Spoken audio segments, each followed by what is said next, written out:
while since you felt like this. Been a while since you felt like this. Been a while since you felt like this. There must be something wrong.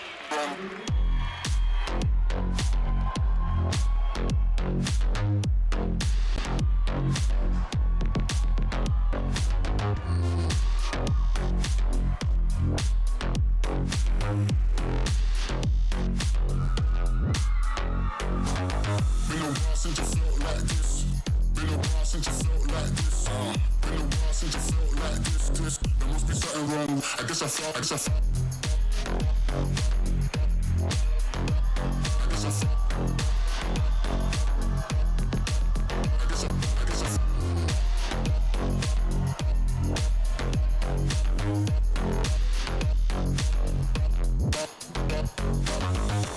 Since you felt like this, been a while since you felt like this. Been a while since you felt like this. There must be something wrong. I guess I felt wrong.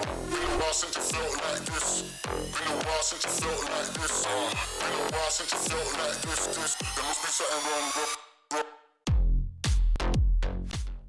Hello, everyone. Welcome to Ankara, Turkey, a city of around 5 million. On day number 2 here, the final event is a women's free program. Now, yesterday in the short program, we had some outstanding performances. In first place, Amilia Neovi from Japan. In second, Yuseong Kim from Korea. And in third, Jong-Yuh Hang from Korea as well. But in fourth place from Canada, Megan Woodley, who won the technical score, she sits at just a few points right behind. So anything can happen. Some brilliant skaters in this as we watch 36 women from 31 nations as they take to the ice for the free program, which starts right now.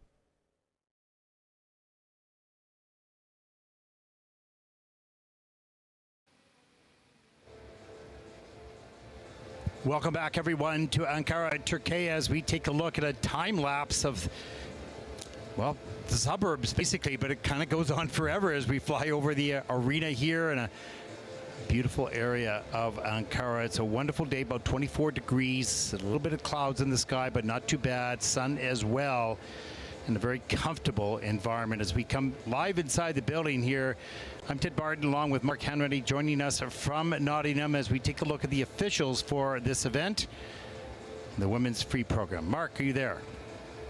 Yes, and every time that I see the sights of Ankara, I'm more and more impressed. There's just so much, such a diversity of building that we see. Oh, it's amazing. It's spread, just as I mentioned, in the openings, 5 million inhabitants here, and beautiful restaurants everywhere, and wonderful clean highways that aren't too busy, and yeah, tidy neighborhoods. It's quite amazing. I've never been to the country of Turkey, and so this is my first visit, and it's really beautiful. That's no question. And the competition's been organized extremely well, and our 2 hotels for the athletes and the officials side by side downtown amongst all the restaurants and the shopping. So that's quite convenient, not for me, but for everybody else. For them. Yeah.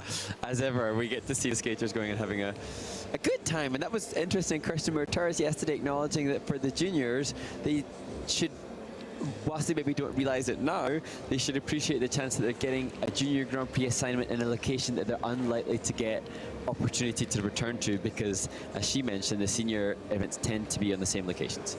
That's a very good point, and that's a great thing about the Junior Grand Prix. Of course, we've been to Bangkok twice now. We're going to Wuxi, China, and I've been to China many times, but never to Wuxi. And that's the neat thing, is that we do move around. We've been to Yerevan, Armenia twice now. And so, of course, Gdansk we go to next week. We've been there, I think it's my 5th time there. So it's pretty exciting, and I think it's great for these young skaters to see the world and to meet each other on friendly territories around the planet as they pursue their passion in the sport of figure skating. Interesting you mentioned friendship, because I did mention it in the dance event, and maybe talk about it in the free dance, but I'd read from Mélène Girard's academy. They'd replied on Instagram and just said that part of their ethos is forging strong friendships. And I have also noticed some of the skaters, I think it was a skate in the women's event from Latvia, who'd acknowledged on her social media that skating's given her lots of things, but friendship with people from around the world is definitely one that she celebrates most. And I think that is hopefully happening in and around this venue, in and around this event right now for the skaters on our screen. Yeah, you never know and I was just talking with Zhasmin Droge and Kieran Thrasher, just interviewing them as they won the pairs title, and I just said to them, you never know the course of life, eh? It was a year and a half ago. She was just sort of participating in recreational sort of competitive skating, but not too serious, and he gets the double axel and all of a sudden is asked to go into pairs, and here they are as champions here and moving on to Grenoble, France for the final. And the course of one's life has twists and turns you cannot foresee, and it's so wonderful that these young skaters meet people from around the world, and who knows, they may become best friends or colleagues or move to a different country. You don't know the pathway that your life will take you, but having experiences like this certainly adds to it. It's funny you mentioned, because I was thinking as we were looking at the starting order for this free skate, I was thinking about Zhasmin Droge, and I know that you're really aware, Ted, having followed the Junior Grand Prix for so many years, of the evolution of the athletes from junior then into senior. And I remember commenting on that team and that skater a season ago and how it was so exciting and so new. And now here we're witnessing somebody's life unfold and what will shape ultimately, especially for those that are most successful in the sport and have potential for Olympic Games in the future. We're seeing what will shape so much of their life, even beyond the competitive days. Yeah, it's funny. Sometimes athletes say, I never saw myself in this position, because some people dream about getting there. Some people don't dream about getting there. They just look at one day at a time, and all of a sudden they're there, and it's a shock. So a pleasant one, of course. So it's interesting. That's just life, and that's the exciting part and the unpredictable part. And I suppose then, as we look at this group, we're referencing the winners of the pairs event from Canada, and I have to assume, talking about when they debuted last year, we knew that they were in the hands of a coaching staff who had produced world champions and multiple world medalists. So we kind of had an idea for what would happen. When we look at this group, what's exciting and what is hopeful is that the skaters and the coaches that are now working in the bottom group, these are those that were least successful in the short program. That's fact. It's harsh, but it's fact. How can they all learn from this experience and get the techniques and the wisdom and the insights into then returning and being leaders of the field, either as coaches or as skaters themselves? Well, you step in this arena, and we watch the coaches by the boards and the skaters by the boards as well. You step in this arena and you participate in this, and you cannot help, I don't think, but be excited, maybe nervous, but inspired. And I think that your mind goes, I would like to come back to this. Because if you don't come back to this, you don't get this type of experience in life. You have different ones, but not this one. And so I think that this is just such a healthy opportunity for these young skaters. And they might become judges, they might become coaches, they might actually never participate in skating, but just follow it. Their kids might be in skating. Who knows? I don't know. But this experience can't hurt you if it's well managed. Yes, so true, if it's well managed. And here I am referencing again, because it's competition and because, as we joked about in the last event, we inherently are competitive. I'm referencing how the skaters and the coaches learn to come back as leaders of the group. But who's to say they aren't learning already more valuable lessons about humanity? Who's to say that they aren't? Maybe they're just as eager and hungry to win the event, but they've got to learn the humbleness of being in this position, or they've got to learn the life lesson of being a small fish in a bigger pond, and that that could be more valuable for their life than winning this event. Well, many people feel that sport or participation in sport can change the world, and not just sport, art and everything around the world. And getting to meet other people from the world sort of demystifies the world to a small degree, and so you can't really lose by that type of experience. So here we go. We start on an epic odyssey of 35 women over the next number of hours, and we'll finish the day with the medals for the pairs and the women. And let's get started. Mark, you're up. Well, hugs all round to support 19-year-old Victoria Tabe, Arta Sanchez.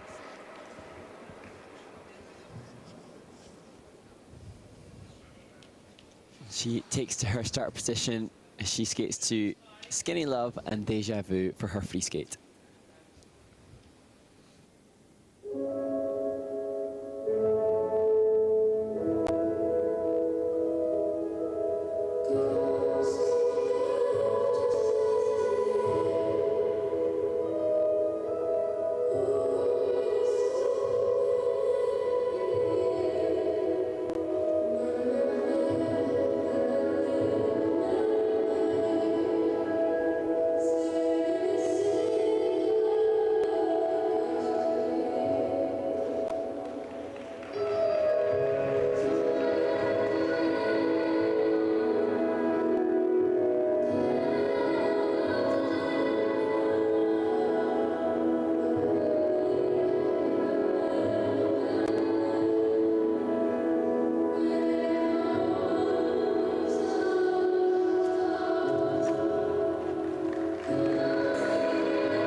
Victoria Arte Sanchez starts the women's free skate, and Victoria shows a resilience there. She looks exhausted, understandably, but the mistakes that were made earlier in the program didn't deter her from effort. And the double flip, double loop at the end of the program, the last jumping pass, showcased that she never gave up the fight. No, I really appreciate her willingness to figure it out during the middle of the program and get herself back on balance in the double flip, double loop a little bit later, and there was another jump as well.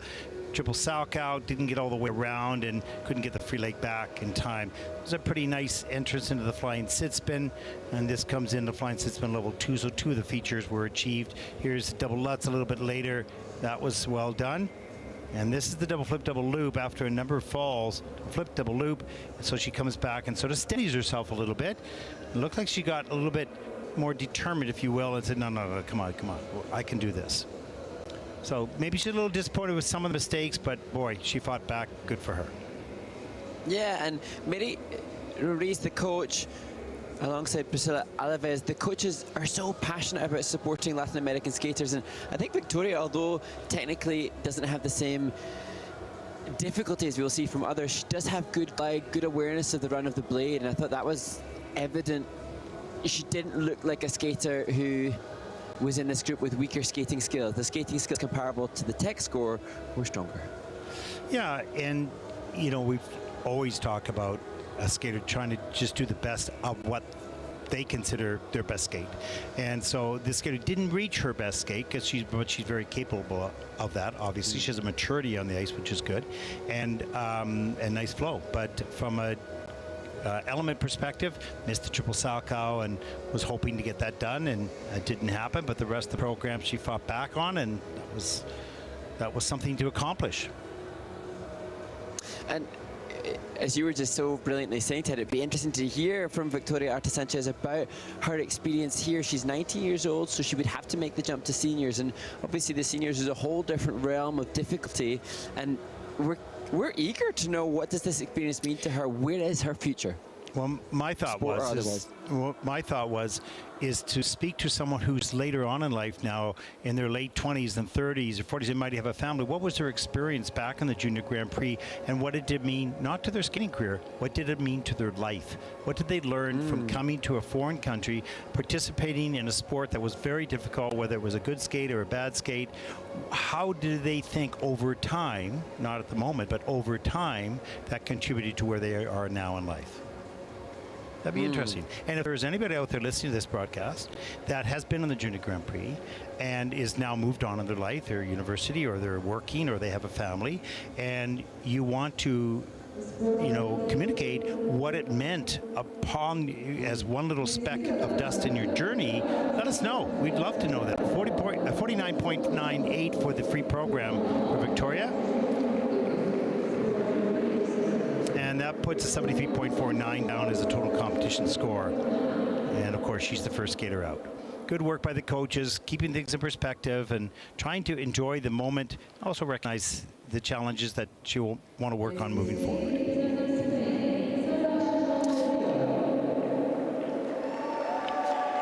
And from one skater proud to represent their nation to another who said she's immensely proud to represent Spain here, Sara Schiavone, who, as I touched on in the short program, said that skating gives her freedom and fills her with happiness. What a perfect way to embrace our sport.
Well, Sara Schiavone had explained she was injured at the end of last season. This is the first event of this new season for Sara, and obviously she hasn't had the time to run the program as much as is possible, and exhaustion paving the way for the latter half being difficult. But she did do triple toe, took a couple of triple toes as she struggles to go off the ice. And she fought for the double lutz as well. You could see the arms continue to sort of drop by her side as she got fatigued throughout the program, but she focused to get some of those other doubles done near the end of the program, which was just complete, determination. There's the triple toe loop to start the program, gets up into the double toe loop, so good start.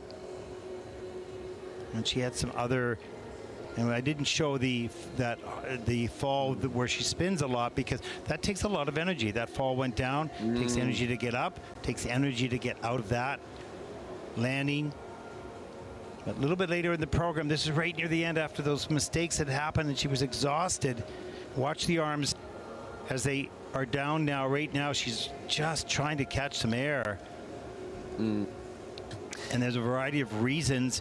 Maybe, she just hadn't had enough time on the ice because it's early in the season or whatever the case may be. And when that program gets trained better, it's going to be better, obviously. And for Sara, she's obviously capable of a couple of triples, salchow and toe loop, at least, perhaps more in training. And she's got much better skating skills than the points that will be awarded at the end of this program, because as I've said before, the judges have to reflect a score for the skating skills based on a percentage of the whole. Now, if we were to judge Sara's skating skills in isolation, they'd be much stronger than what had to happen from the judges when we count for the exhaustion and the weaker skating skills towards the latter half. Yeah, sorry, go ahead. I was just going to say, Sara did say to me she wanted to thank each and every one of her coaches, and especially her family that's been by her side each step of the way. She said that their daily efforts and dedication have made competing here at the Junior Grand Prix the goal that she'd had for so long possible, and she's deeply grateful for all their support. Isn't that special? You can see her now settling in. She's getting some energy back and some messages back home there. Yeah. And gets a smile back on her face for the participation and the work she's done to get here and how she takes that forward. And as we talked about, this opportunity and experience to meet others from around the world and participate in an international event. And that is special by itself. 51.20 for Sara. That is second skater out in this event with a total competition score of 77.95.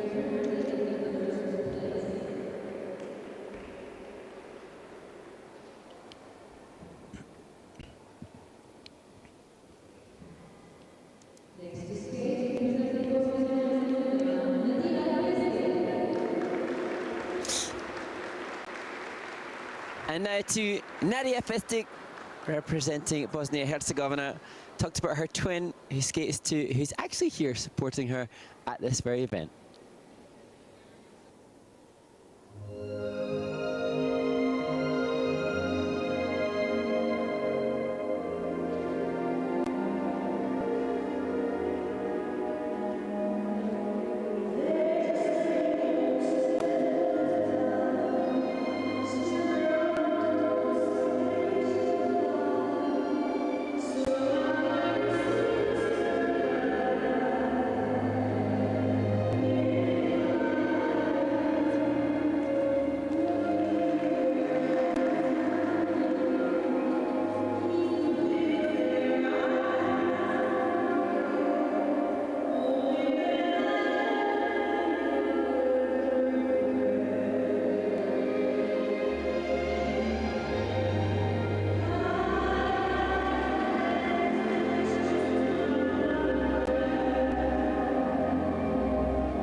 Well, the closing seconds of the program with that beautiful arm movement and gorgeous neckline and her posture from Nadia Festic could be in the top group. It's interesting. Of course, Nadia struggled with the technical stuff. Having seen some of her videos on social media, she's actually managed to improve the rotational position for her triples. Seeing the doubles here suggests that she maybe had issues with rotational position early on, and she's continuing to develop it as she pushes for higher tech score. Here's the triple Lutz attempt, and you can see that is landing forward, so that's a downgrade, but she went for it. She just have to get the ankles together, legs together. And we see here the same thing with the triple loop. Let's see how far around she gets. And that is just an under rotation for the triple loop for the panel, so not a downgrade. That's good. It takes a fall on both those. This double axel, see how her ankles got together, how tight she was, how fast she rotated. Move that into the triples, you got them. Double flip, double loop a little bit later in the program. And I think when we see, I mean, she just moves so beautifully, but when we see the doubles and see the leg wrap, it kind of suggests that often it's the case that if the skater has a leg wrap that they really struggle to triple. She's obviously done a really good job with coach Alex Aiken and Ryan Bradley in working that rotational position, and I think, again, having seen some of the stuff she's done online, that she maybe the nerves today made the leg wrap on the lutz more likely, and that's what we tend to do. We tend to default to our old habits when nervous or tired, and so that's true. Looking forward to seeing how it will develop.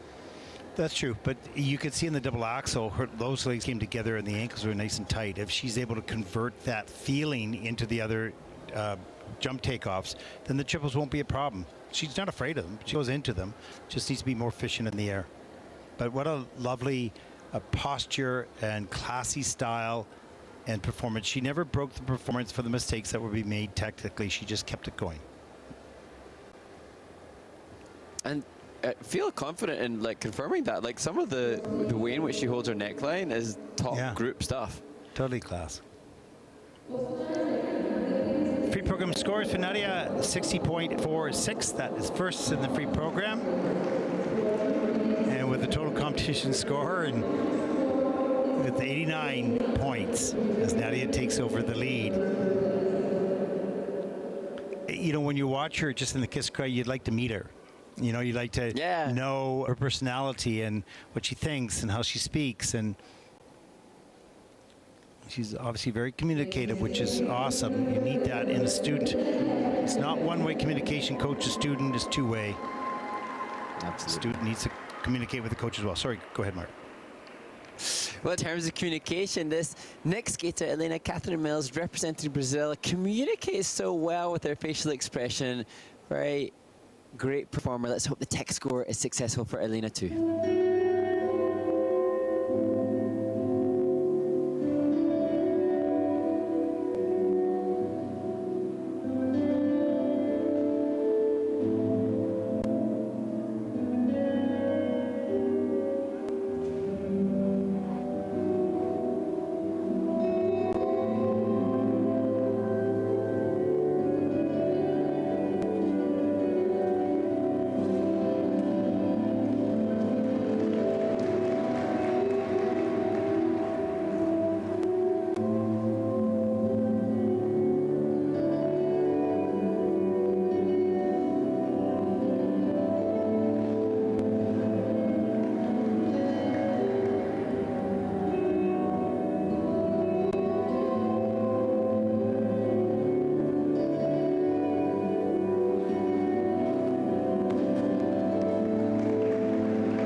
16-year-old Elena Catherine Mills is so wonderfully supported, as is the Brazilian flag is waved proudly and excitedly. And you can just see Elena Catherine Mills there reacting to it. Nice for her to have the sight in the stands of her flag. And she had some good elements, some mistakes as well in this. She has, you talked about the look, the focus, and the character, and it's right off the start of the program. And we'll take a look at some of the elements, and we'll open up with the triple sow double toe. We'll see that in a second. And always the beginning of the program, generally speaking, you've got the energy, so you have the quickness to get in the rotation. Here's the triple sow cow, fairly tight in the air. It's under rotated, but up into the double toe, so completed combination. And the double axel, a tight curve, and doesn't get all the way around and has to take the fall too far back on the heel. And then double flip, double loop, and I think she went into kind of a funny axel, but did that as well. There's that knee slide coming right at the camera. I don't know how they do that. What happens if the ice is rough? And there's double lutz. Yeah. So had some nice elements, nice characters you mentioned, and some good spins as well. And as we consider for Elena, of course she will be eager to add to her technical content with the triple cycle that was done, and will be eager, as her coach joins her in the kiss and cry, to add more tech content. But with the same way as we discussed with Nadia before, the default, you will always revert back to your kind of comfort. And for a lot of the skaters at this stage, they will bail open in the rotational position in an attempt to salvage a landing. And so with Elena, you could see that the Salchow was the tightest, then the first double axel under, the second double axel downgraded, and it's either fatigue that stops them being as quick and tight as you said, Ted, or just that they're struggling to try to stay upright, so they'll open earlier for trying to salvage a landing, and that's just where Elena's at. Well, I think the muscle memory, it probably is with a little slower rotation, but if she makes the effort, she can get in tight. You need to reverse that to make sure that the muscle memory is just snapping into tight rotation, so it's always there for you. You might over-rotate it, sometimes you might under-rotate it, but you've got enough speed in the air to get around. But as fatigue, as you mentioned, as fatigue sets in, your quickness isn't there. And so if you're already starting the program like that, as fatigue sets in, it's going to continue to deteriorate as you move along the program.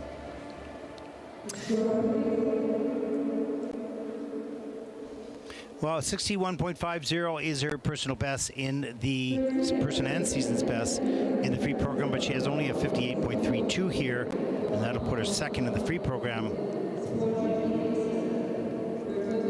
Total score of 91.37. Elena Catherine Mills from Brazil will, for the moment at least, take over first place.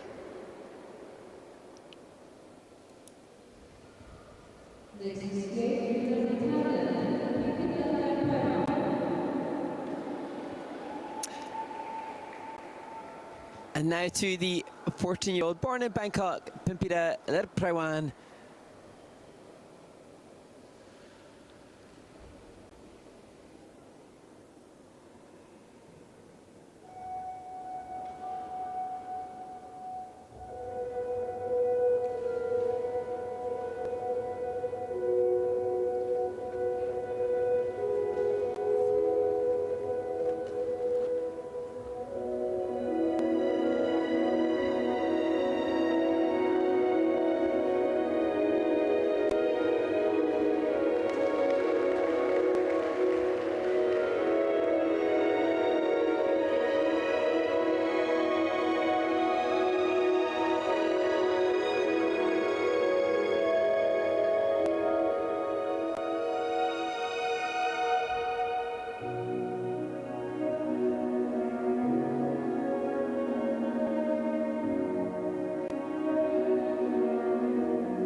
You know, Mark, I really like this skater, and I'm going to explain why. First of all, she's very elegant. She has a beautiful posture. She moves out of the corner so beautifully. She almost runs the steps, but accelerates so quietly, so beautifully. And she has very good jump technique. That double axel demonstrates what she's capable of doing. It was tight, it was fast, it was quick, it was beautiful landing. So I think she's probably either had some injuries or whatever. She's at this certain stage of development, but she's got enough great mechanics and some beautiful work with the program as well. As we see the triple salchow, good lift, but a little under rotated and 2 foot. But I think this young woman is a really very, very nice skater. No, I must have pushed that button twice. Sorry. Get sloppy here. I completely agree, and there's so much I was saying as we see this double flip, double loop, which she struggled with, I think, in the short program from memory. That as she was entering that, I thought this young woman looks like she could triple every one of her jumping passes, the technique and the speed and the flow that she shows as we see this big double axel. Yeah, I completely agree with you. It looks like she could triple every one of these jumps. She's not there yet, but I believe she will be there. She gets in tight and fast. The feet are there. The position in the air is there. The takeoffs are good. There's nothing that is odd about her technique. It's just a matter of mileage, confidence, and a little bit of quickness as she pulls in for the triples. But really like this young woman skating. Beautiful sit spin here, turned out toe, nicely centered. She's got some really fine qualities. And Pimmpida had explained that she's been working with Tracy Wilson, who she's here with, and Brian Orser in Canada. She competed last week in Thailand. She's here today in Turkey, so she deserves a rest. Yeah.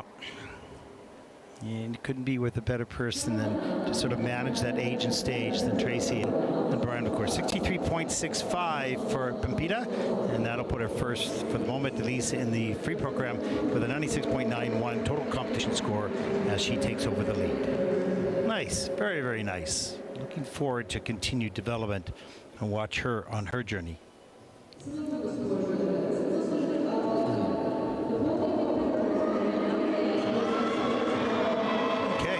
Stand up. I'm gonna not that you care. Okay. As we take a look at the those are short program results, but that's a warm-up group number 2, skate order.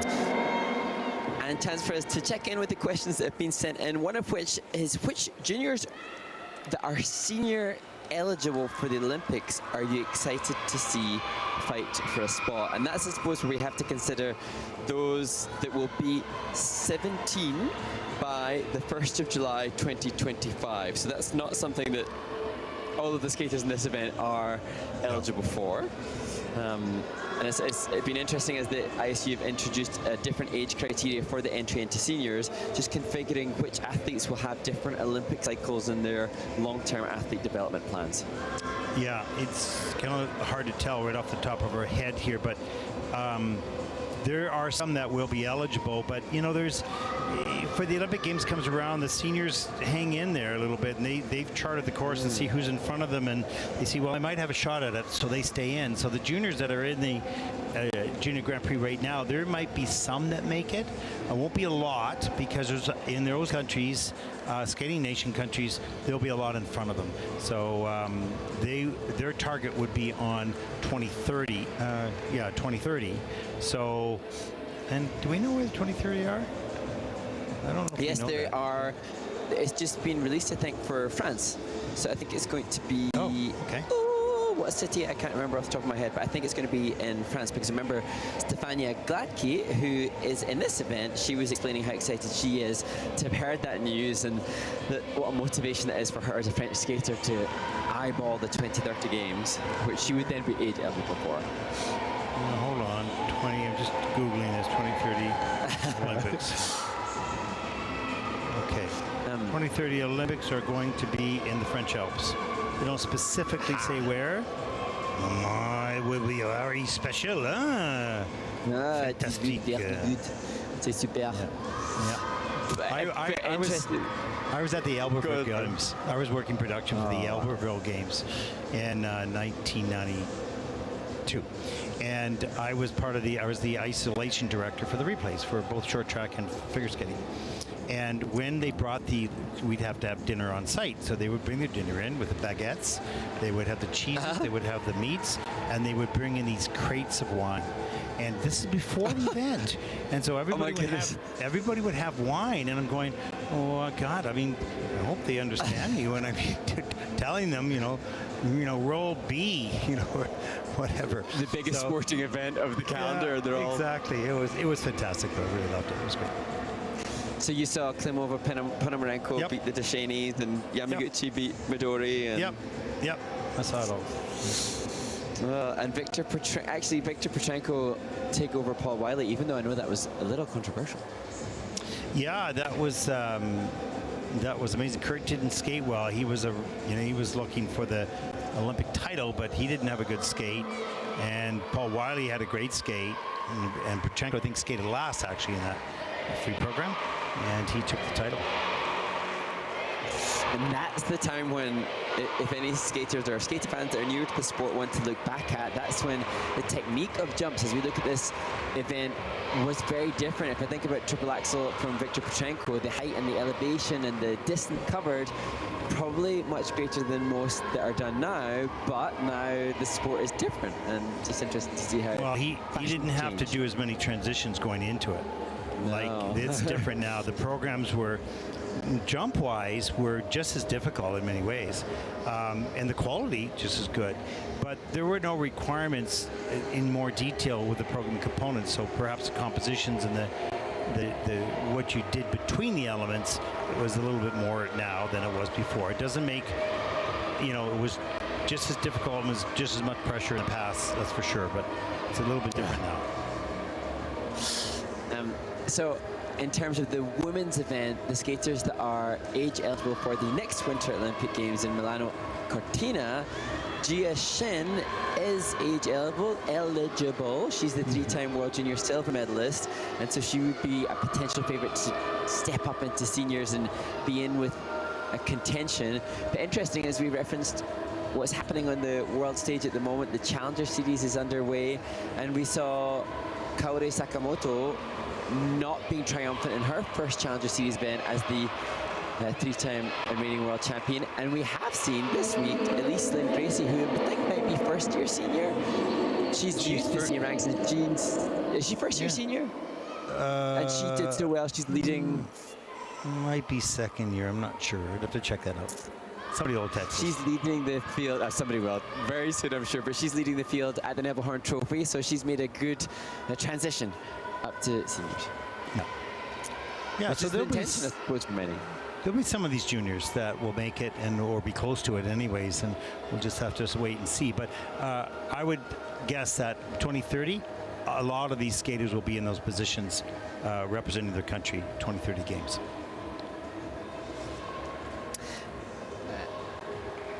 And I suppose as we're watching the athletes, it'd be interesting to know, kind of from a percentage perspective of the skaters on the screen, how many of them are mindful of that long-term athlete development plan, and how many of them find themselves at a junior Grand Prix thinking, oh my goodness, I'm representing my country and my hobby, and how did that happen? With no kind of awareness of the bigger picture. And it's just interesting to consider. I don't know if they know that. The coaches might be thinking that maybe. Yeah. But the athletes are thinking today, and they're looking at how exciting this is, and their next step would be maybe senior category or senior Grand Prix. Who knows?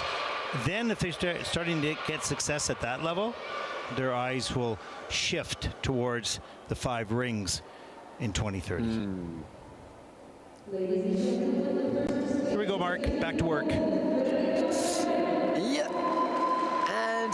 Opening the second group in the women's free skate is Polish 16-year-old Weronika Ferlin.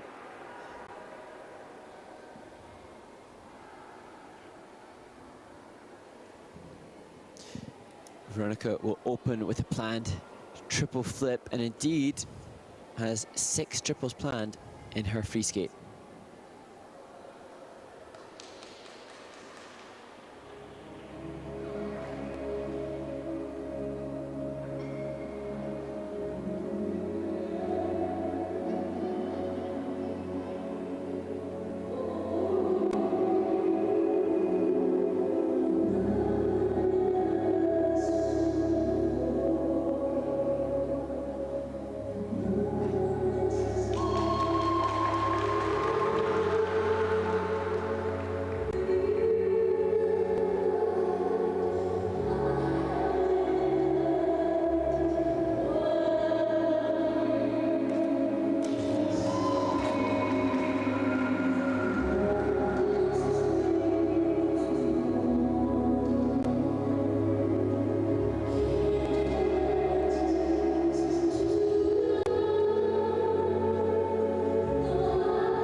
Well, a big little nod of acceptance from Weronika Ferlin representing Poland, and a smile as she takes her acknowledgement and her bow. She had a fall on the triple sal, a mistake on the triple flip, a fall on the triple flip, mistake on the combo in the short program, which is part of the reason she finds herself down in 30th place.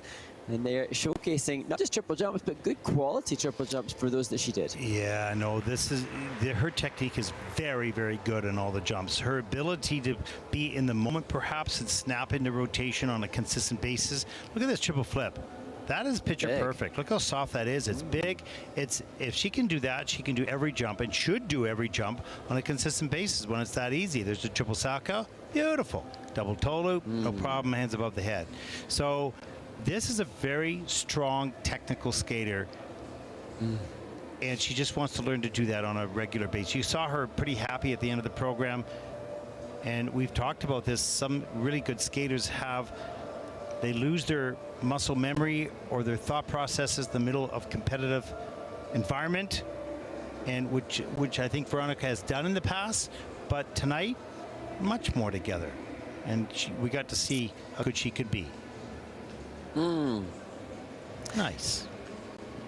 And now for Weronika, a lovely smile on the kiss and cry. She's joined by her coach. Now the push to try to sustain those landing positions, fight for the bigger, better shapes aesthetically to push those grades of execution, because the takeoffs are good. Landing's the next stage of improvement. And the landings aren't bad. They can certainly be cleaned up. She has enough flow on them. But, you know, with her abilities, triple S, triple toe should be automatic. Yeah. Could be automatic for her because she has the technique and the strength. The will and the response to be able to do it, that's different. That's got to be trained and drilled.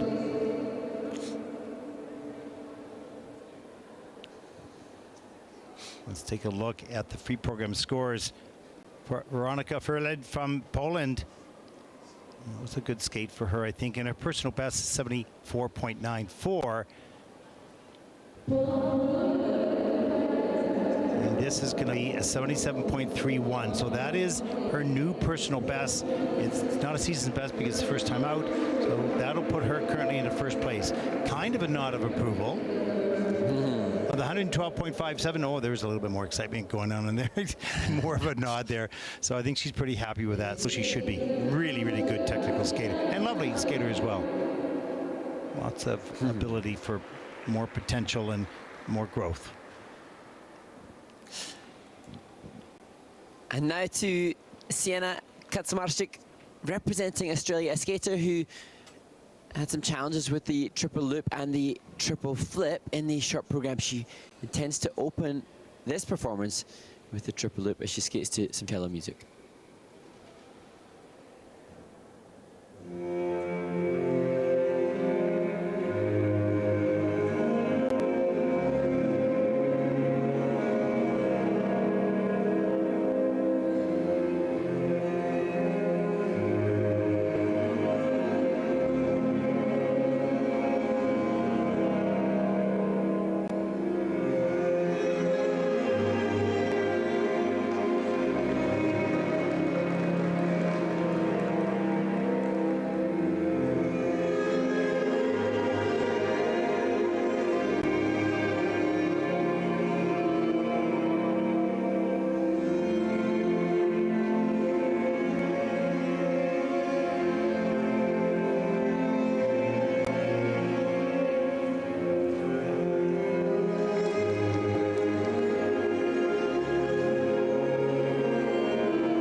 Sienna Kaczmarczyk representing Australia, showing such a contrast to the short program music that she performed to, and hopefully securing much better rotation on the triple jumps. And it looks good, Ted, because the first two triples are not under review, so they've gone in the system without debate.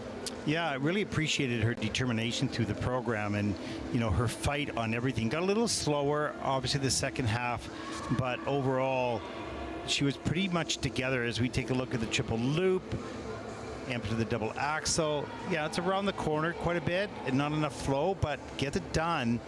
And that second triple loop there, that is under rotated. She had a triple sow double toe. There's that layback spin, nice bird cage. Bielman. And the triple sow cow, that's later in the program, that's under rotated. And here's the end of the program with a change combination spin level 3. Now she's a 75.41. That is her personal best. She doesn't have a season's best yet. This will be it, but she could beat that score. That was overall a pretty good program, and I think she's probably pretty happy as Mickey sits in the middle. Or is it Minnie? I'm not sure. Mickey or Minnie? No, Minnie has a bow in her hair. I think it's Mickey. What do you think? I think you're right. I think it's Mickey. I think we're good.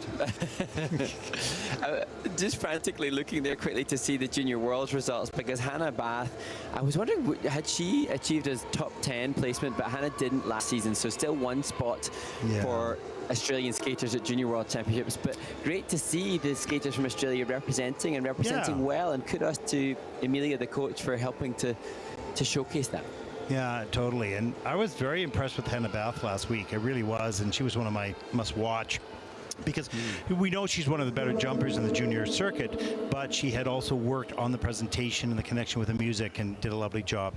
As we take a look at the program scores for Sienna, 16 years old, and she had a good fight through this whole program and had some under rotations, but some clean triples as well. 77.14 for Sienna. That is second in the free program so far. And she looks pretty happy with that, with a total competition score of 113.02. And that'll put Sienna currently into first place. Nice. Hug shared with coach. Yeah.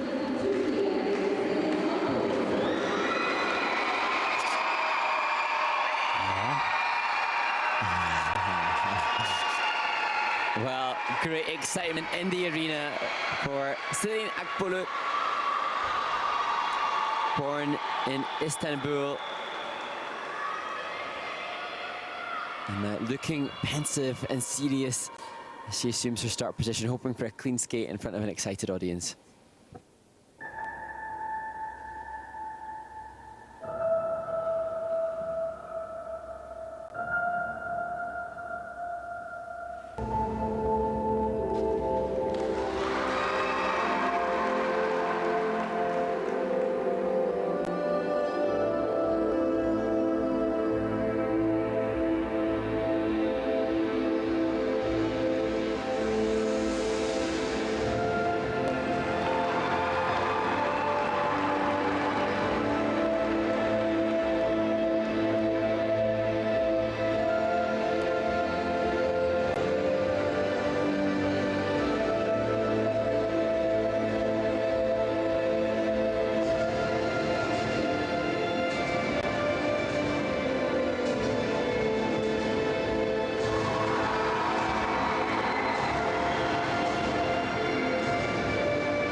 Well, so lovely to see just in the closing minute or so for Selin Akbulut from Turkey. The joy apparent on her face a little bit. She was, as I say, so conscientious at the start of the program, looked very serious, and it was just lovely to see a smile creeping into her face at the conclusion of the program. Well, that focus at the top of the program kept her really on course, and although some of the jumps are under-rotated, she stayed on her feet and produced, I think, a pretty good program for herself, and she's pretty pleased. You can see that smile starting to grow near the end of the program as we take a look at some of the elements here. And she'll start with this double axel. Let's take a look at the landing. It is under-rotated in the system. That's okay. The mechanics are all there, but the quickness to get that blade all the way around. There's the triple salchow downgraded into the double toe loop. Double axel. Also, that's actually clean. That's in the system. That's fair. That's good. Oh, very good. And there's the triple loop. That was a hard fall, but she just got right back up. Didn't let that disturb her at all. She's a good spinner. Really good spinner. Really. And as I was thinking how good the spins are, and I've written down what wonderful spins Selin has, just the division of time now. The loose takeoff is okay, a bit of a leg wrap in the air, but the outside edge of takeoff looks good.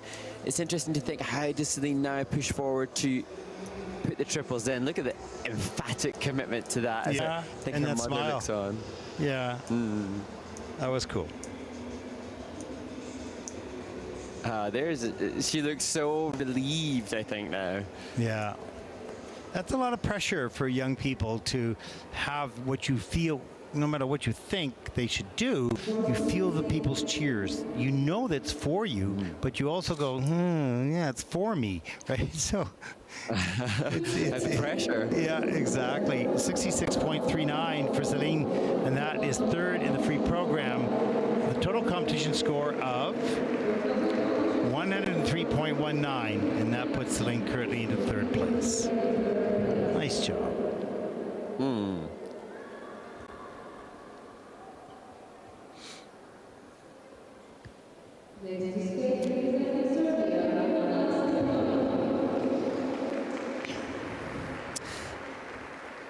And now to Ana Scepanovic, the Serbian skater who I think I was telling you, Ted, yesterday. I saw on her social media last week she was watching Novak Djokovic live playing tennis last Friday evening, inspired by the great Serbian tennis player, now representing her nation as a figure skater in Ankara.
I love that Anna Scepanovic immediately looks around to her coach that she's acknowledged. She's so grateful to Yulia Belova, who's moved to her city and club and has taken over the leadership and direction for Anna Scepanovic, and she's looking so happy as she leaves the ice, Ted. Everything we hope the skaters feel when they complete the program.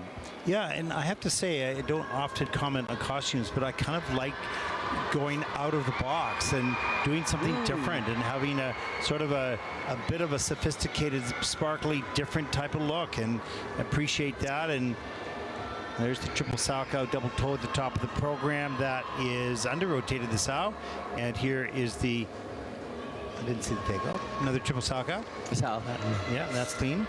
And here is the double lutz. Hands above the head, a little stiff on the landing there. I think overall she had a pretty good program. Here's the layback at the end of the program, level 3, missing a feature. Get that leg up. Boy, does that take strength, because you have to lift that leg up way above your head. So it's not just about flexibility, it's also about the strength in your shoulders and your arms to pull that leg up above your head, which makes it look pretty. It was kind of cool, a little turn on the heel. Love that. Like a back outside loop turn, but on the heel at the end. That was really cool. Yeah, very nice. You know, Ted, as you referenced, the costume, which is unique for Anna, it's not the conventional choice that most of the women competing would take with a dress. She, as I said yesterday, she describes her story as one of perseverance, and she used the word courage. And you almost think it's courageous to go outside the box and not go with conventional skating dress. And it doesn't, it doesn't make an impact on her scores, but it makes different, and we will remember her. Some of the great skaters in history have broken the mold and created their own pathway. So some might go across the line too far, and some don't, right? But everybody wants to be independent individual, even if you want to have a style that is, you know, has been around for years. Like, I don't dress too out, not at all out there at all. Very conservative, right? That's the way I'm comfortable. But for her, she's comfortable in experimenting and trying different looks and feels, and I think good on her. That was great. A little selfie goes on in the kiss and cry, and a little chatting. Not sure anybody can hear you back home, but no, we need a mic on the kiss and cry, but somebody's getting some love sent to them.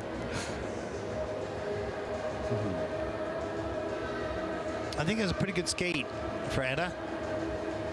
54.12 is her personal best. She's going to destroy that score right now.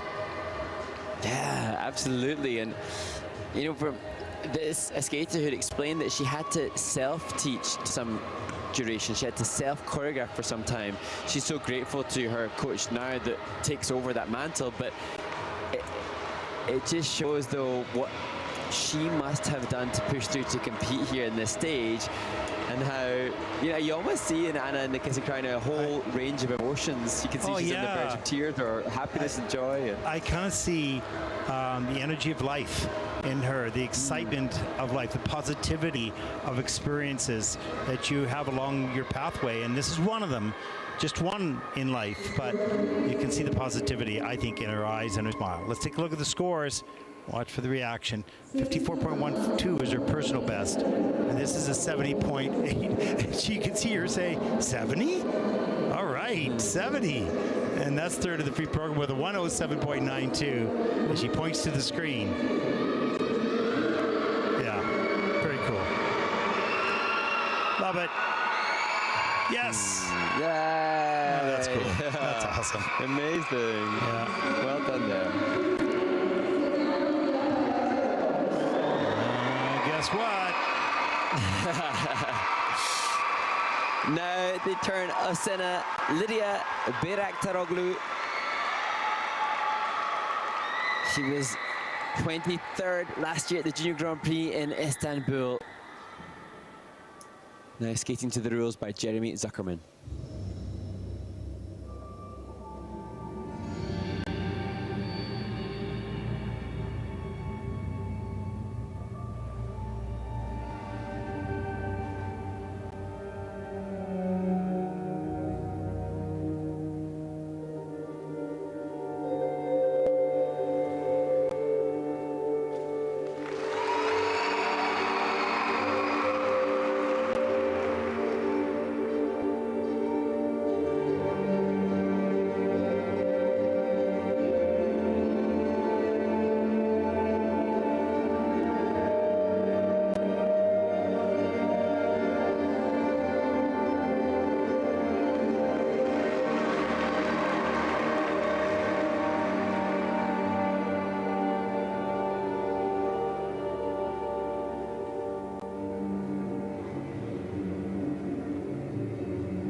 Well, you could almost sense the crowd willing Sena Lydia Bayraktaroglu through the performance. An amazing right forward outside edge spiral within the context of her program. Courtesy, I'm sure, for the rhythmic gymnastics teaching that she previously had, but unfortunately, the reason that she hangs her head low is because of mistakes made on the technical score.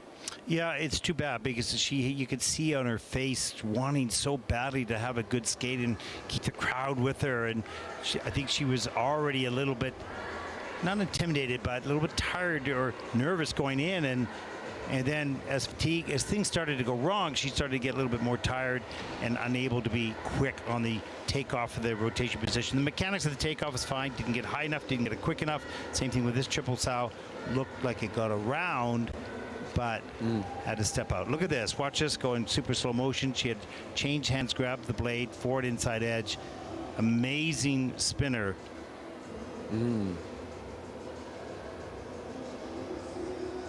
And here's double Lutz near the end of the program, gets that done. But again, not enough energy to make it carry the momentum off that landing edge up into the double toe. So a little frustrating for her. Wanted to do better, no question. Ran out of gas a bit. But as we say with everyone in situations like this, it's a lesson learned. Well, we'll see if it's learned. It's next time out, but yeah. And I think, as Sena Lydia has seen in the Kiss and Cry, I think this skater has so much to offer, but this is not what was wanted. And the challenge of skating in your home city, because she moved to Ankara a couple of years ago, so she lives and trains here, so the desire and the build-up will have been enormous. Well, sometimes the want outweighs the will, and in the wanting sometimes gets in the way or clogs up or clouds up the process by which you have to execute to deliver what you want. And if you just want it, but you don't do it, there's a disconnect there. And that's easy to say. I understand. I've done it in a lot of things in my life. Oh, yeah, I really want this, but I didn't do the work to do it, right? So, but this is really a lesson learned. And she knows she can do these things much better. So if he wants to produce it under pressure, she'll have to learn how to do that. But it's not easy. Just endless positive work. Not just work, but mindful work. That's for sure. Yeah, absolutely.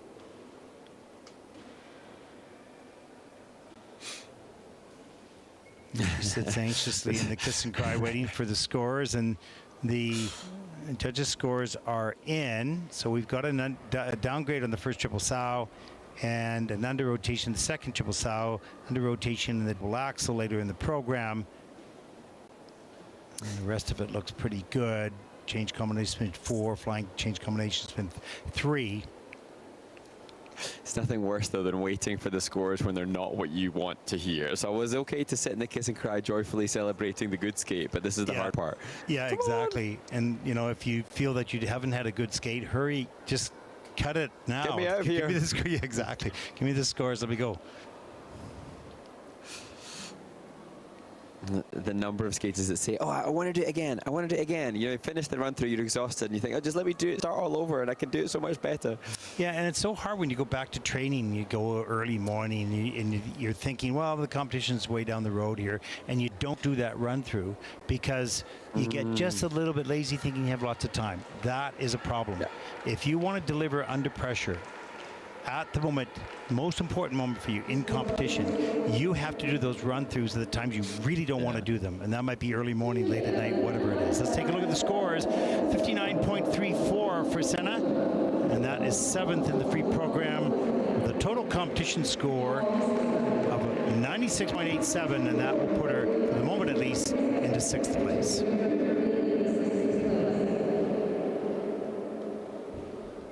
That is the end of group number 2 in the women's free program. Oh, no, pardon me. Yeah. One more. Here we go. And the final performance belongs to that of Zhasmin Shlaga, the 15-year-old who will skate to Me Boy by Yasmin Levy.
Was an incredible finish position for Zhasmin Shlaga from Kyrgyzstan. Just wonder, I always assumed, Ted, when somebody finishes so late on the music that they perhaps haven't done as many run-throughs in practice to be able to time pitch their elements.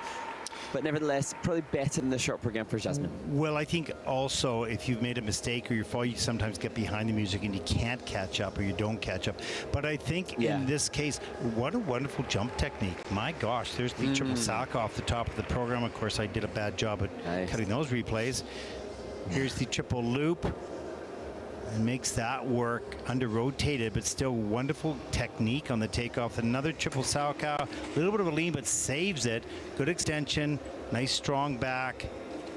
Triple toe loop a little bit later, and mispicks, has to step out of that. She popped the first triple toe, and there's the double axel, just whips that off a running edge. That was nice. And there's the entrance into the layback spin, side position here to back. And grab the blade. This layback is in level 3, so 3 out of the 4 features there. Some really lovely qualities, good jump technique. Not always successful in this program, but very, very strong technique, no question. I actually had her come and visit me here in the studio just briefly a little earlier before the program started, and such a nice young woman. She had a translator with her, actually these 2 young women with her in the kiss and cry, and it was very, very kind of her to come and say hello, and very, very nice. So. And very nice for her program that she just skated. You see the qualities, and look at her. She's like, Aling. Well, yeah, it's sort of like, okay, it's okay. We're good. So.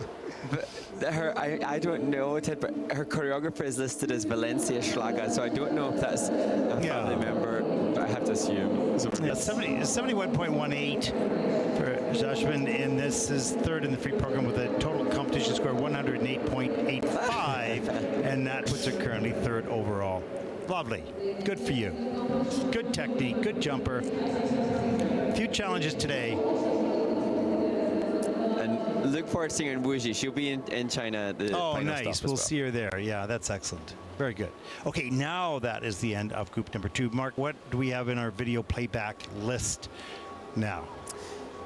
So now we can look ahead to the interview with the winner from Riga Maushimada, followed by our must-watch moments from last week's Junior Grand Prix stop in Bangkok, Thailand, and then to the interview with the winner of the women's event last week, Han Wang, and finally, during this resurface break, look at the World Ice Skating Day.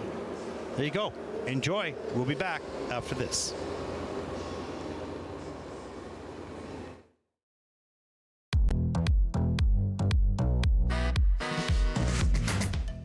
Omedetou gozaimasu. Congratulations. So you were the expected favorite coming into this competition. Were you excited to start your new Junior Grand Prix campaign? またこのジュニアグランプリシリーズにまた出ることができてとても嬉しく思ってます。I think the skating community is very happy that Mao is back. Now I understand that your new free program is a Japanese piece of music choreographed by the brilliant Laurie Nickel, and the theme is the 4 seasons of Japan. Is this right? はい、合ってます。Excellent. And I also understand that your short program to Wicked, you also went to meet the lead performer in Japan of Defying Gravity. Is that correct? I'm sure that was a huge inspiration if that was the case. 本当で、少し質問もさせてもらっていい経験になりました。 Fantastic. Now, Mao, in this event, you're obviously the favorite. You're the 2-time and reigning junior world champion, and you maybe did not need to push yourself as much to win the title here, but you chose still to include triple axel and quadruple toe loop. I understand also in practice you're aiming to push yourself even further. I gather you might be working on quad loops as well. Is that the case? で、4ルッツも少し練習してるんですけど、まずはアクセルと4回転トーループが安定がまだしていないので、そこをメインに今年もやっていきたいと思います。 Amazing. Well, you've won 2 junior world titles already. I imagine that is the goal for the season. Do you have any other goals for the remainder of this season? 今シーズンももちろん世界ジュニアで優勝したいという気持ちはすごいあるんですけど、それより私は表現力も評価してもらえるようにしたいので、ジャンプだけではないところを見せていきたいです。Well, I think I just want to extend our thanks. I think the skating community is just so grateful and glad to see you back and wishing you all the success for the rest of the season. ありがとうございます。ありがとうございます。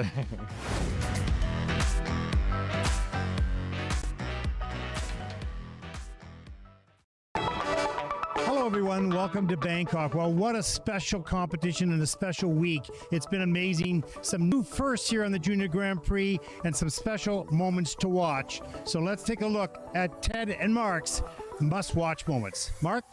Well, the ice dance event was hotly contested with 4 teams competing here that were within the top 10 at last season's Junior World Championships.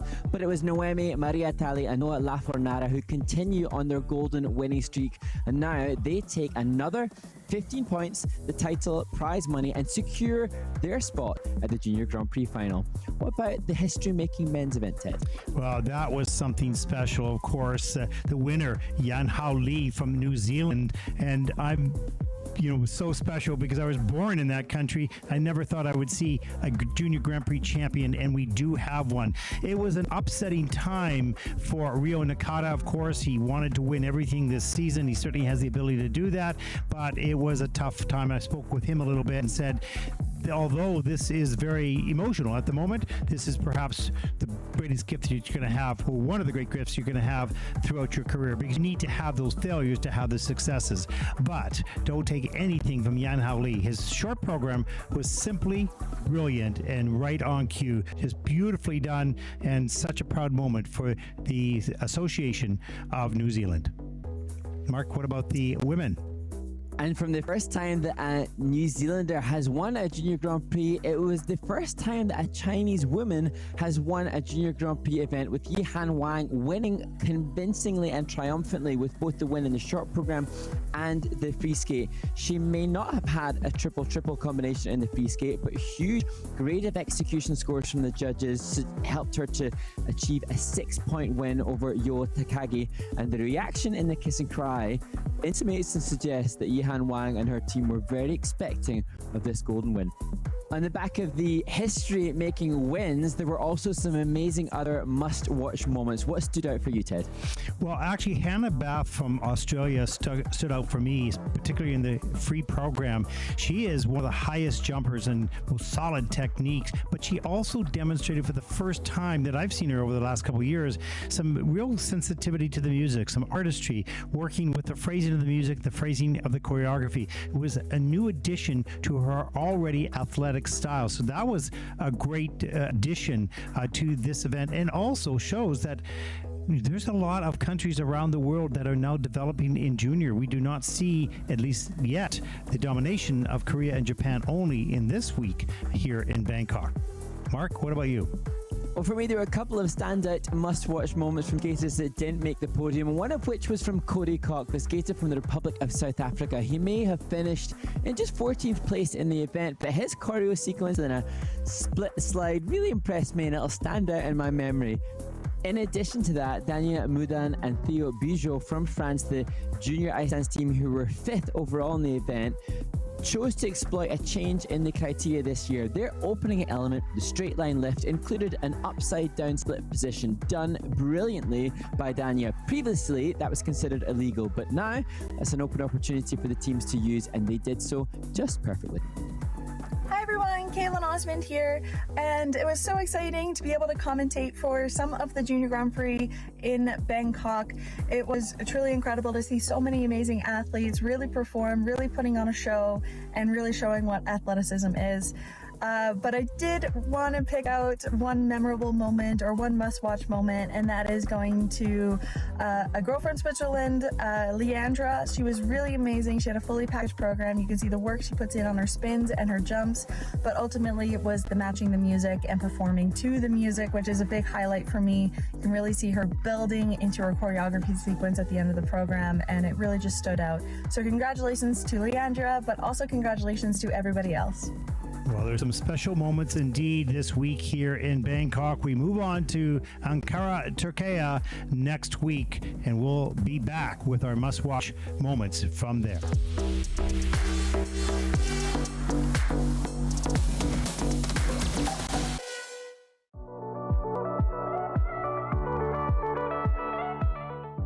Bangkok, Thailand with the women's champion Yi-Hang Wang from China, 194.71.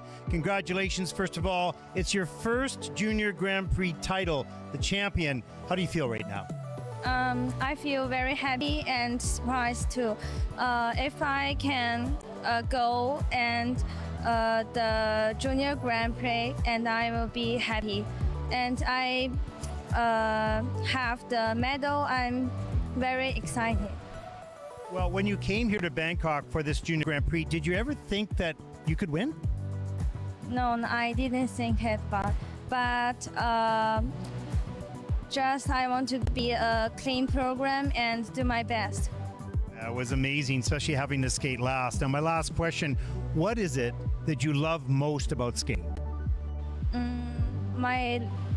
I like most is to show myself to everyone and always do the best in the competition and work hard in the practice. Well, congratulations. You are absolutely brilliant in both the short and the free program, and you are the champion here in Bangkok.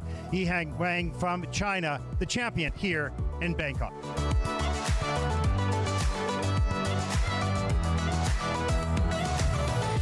Happy World Ice Skating Day, everyone!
Switch.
Switch.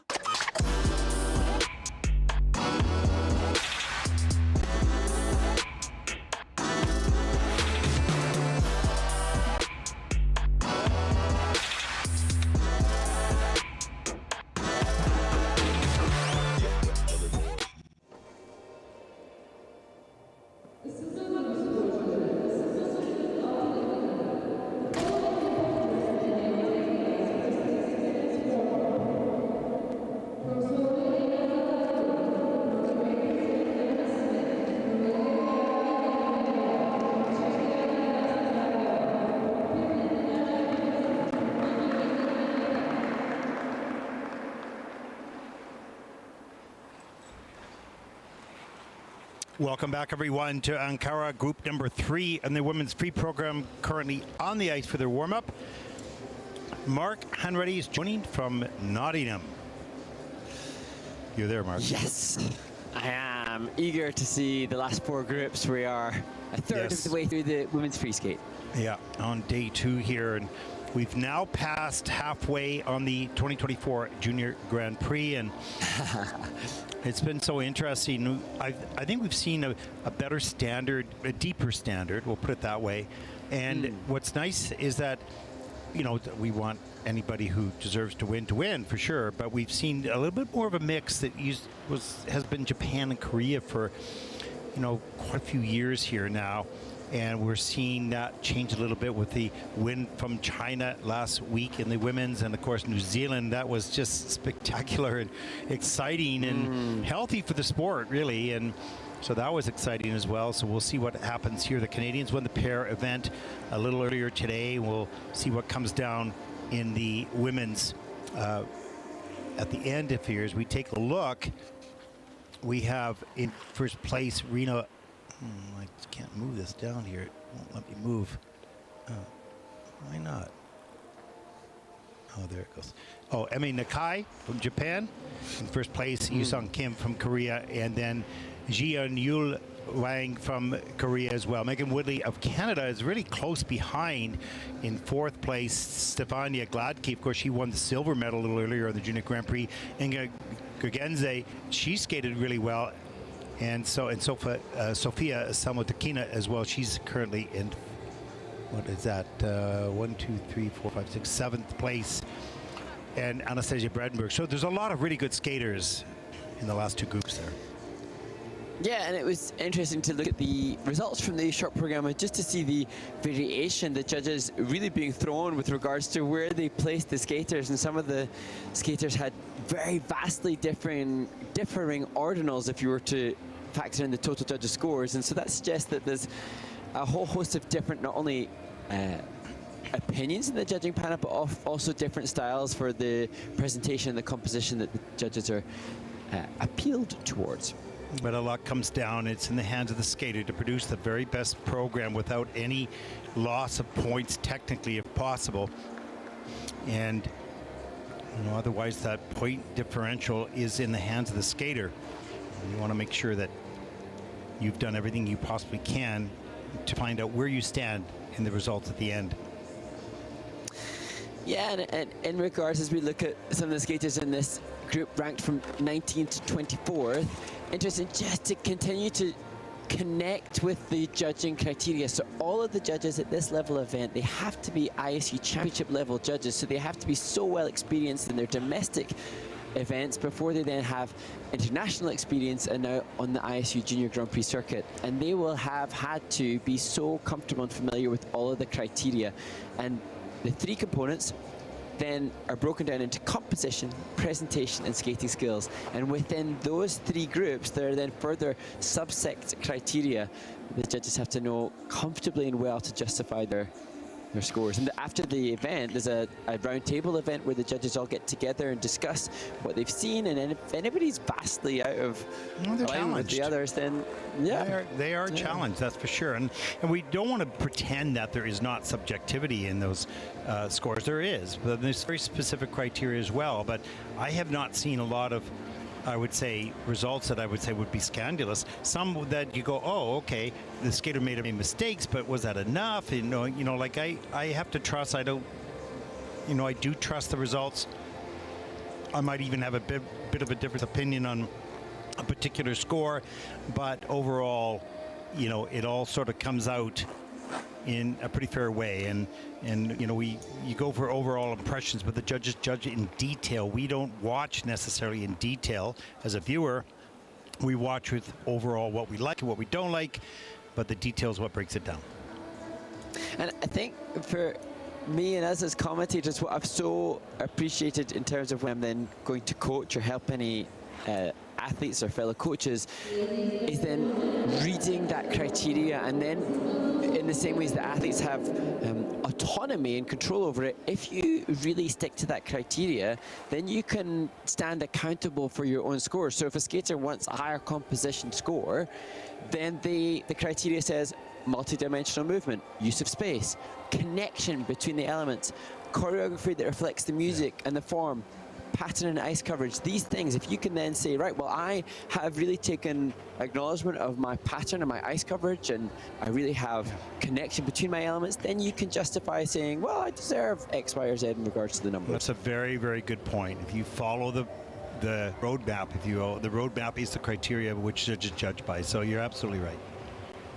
And for me, then that's sometimes then reframed when I'm teaching, because I know what we like. We all know what we like, and so some skaters or some coaches have a penchant for teaching triple lutz, and they love teaching lutz, and some skaters love focusing in on the speed, and so they all have their go-to. For me now, because of the criteria, that can frame and shape more what the athlete wants if they are wanting more points. So if the athlete comes to you wanting more points, then we'll say, right, well, let's focus on this because this is going to get you more points. Yeah, there you go. Good boy. Well done. Grazie. Okay, here's your biscuit. Okay. Deserved. Okay. Group number 3. Let's get going. You're up, Mark. And the next skater taking it to the ice, born in Ljubljana, Zala Grum, 15 years old, and skating now to Faithful Fate and Vanity by Brand X Music.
Oh, we've seen some skaters not finishing on time in the music. That finish was not just on time, but perfectly on time to punctuate the end of the program for Zala Grum. This, her first event of this new season.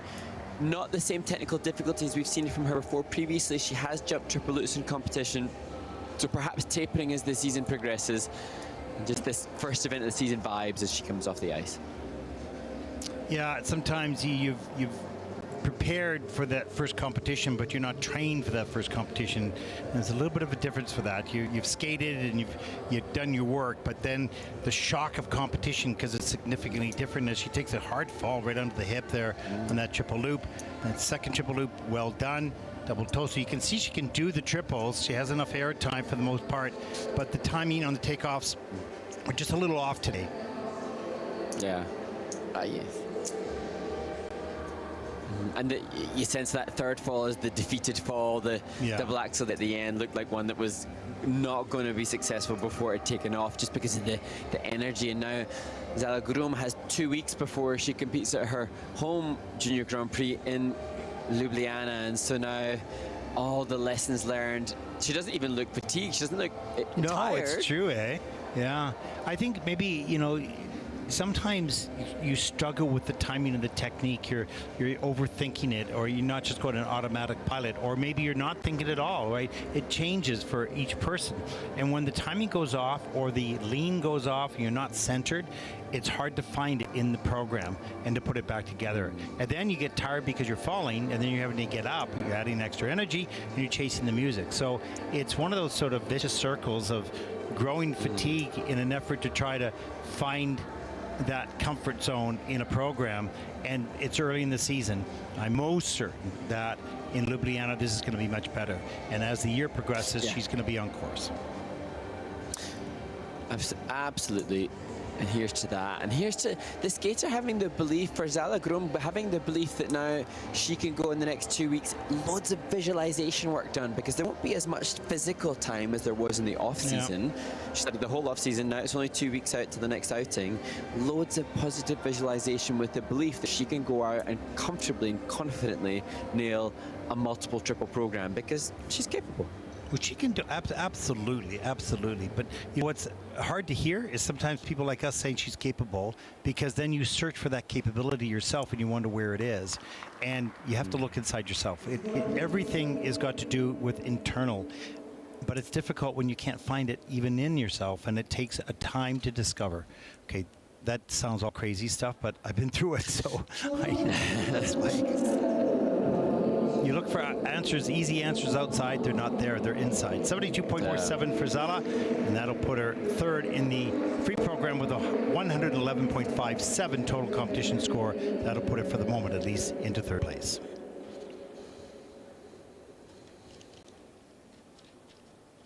And she sits back down. She says, good. That's all right. There you go, your countrymate here. Yep, one of the youngest in the entire event, Alice Smith, representing Great Britain, and she will skate to timeout, dive, prologue, and epilogue by Les 7 Doigts.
Well, 6 landed triples for the 13-year-old Alice Smith. And just fascinating to see a skater that obviously comes from an environment whereby 2 triples and 2 triple flips, the most difficult jumps we're likely to see in this event, are standard procedure. Here, the first, the flip. She's a very quick rotator and not afraid to take some speed into the elements, and that is the key to getting through them. Now, maybe not perfection for sure, but carry that flow and momentum up over the pick, get in tight, straight and strong in the air, start to spin, and then you'll learn, hey, this isn't as hard as I think it is. Now, there's lots of refinement, Mark, that needs to be done here. Posture could still be worked on, the arms and the pointed toes and the, things like that. It's not a refined skating, it's athletic skating at this moment, but she's just 13, so there's lots of time, and she has the difficult elements at the moment already in her pocket. Yeah, so true, and it's that division, as we talked about before, of the coach's focus, because Alice Smith has, and I actually was really aware that she has less pre-rotation on takeoff of the flip than we see from many other skaters, so she has so much already to bring to the table, as she's applauded by coaches, but now the work would begin on just stroking, and so it's interesting to see the approach different skaters take. She's got the goods technically. Now, will the team just work on the boarding glide, the boarding crossovers to push our components up higher? Yeah. Into the This is gonna be the challenge. Taking a 13-year-old girl who really likes to jump, and likes to run through her programs, to start to appreciate the need for sophistication. And what is sophistication? What does that look like? And what details do you have to work on? And how do I do that off ice, on ice? And so if this young skater can buy into that process, wow. And then you're going to start to see something really begin to rise to the top of the ranks, because the elements are to some degree difficult and equal to what's in the top 7 or 8. Let's take a look at the free program scores for Alice Smith from Great Britain. A 90.12, that's first in the free program. And she'd like more. But what we just talked about, that's where it is. 131.54 for Alice. High five. She's going to begrudgingly give it the high five, going, yeah, I thought there should be more, right? But listen to what we just said, and your coaches as well. There's some sophistication and detail that needs to be added to this technical prowess as we move on.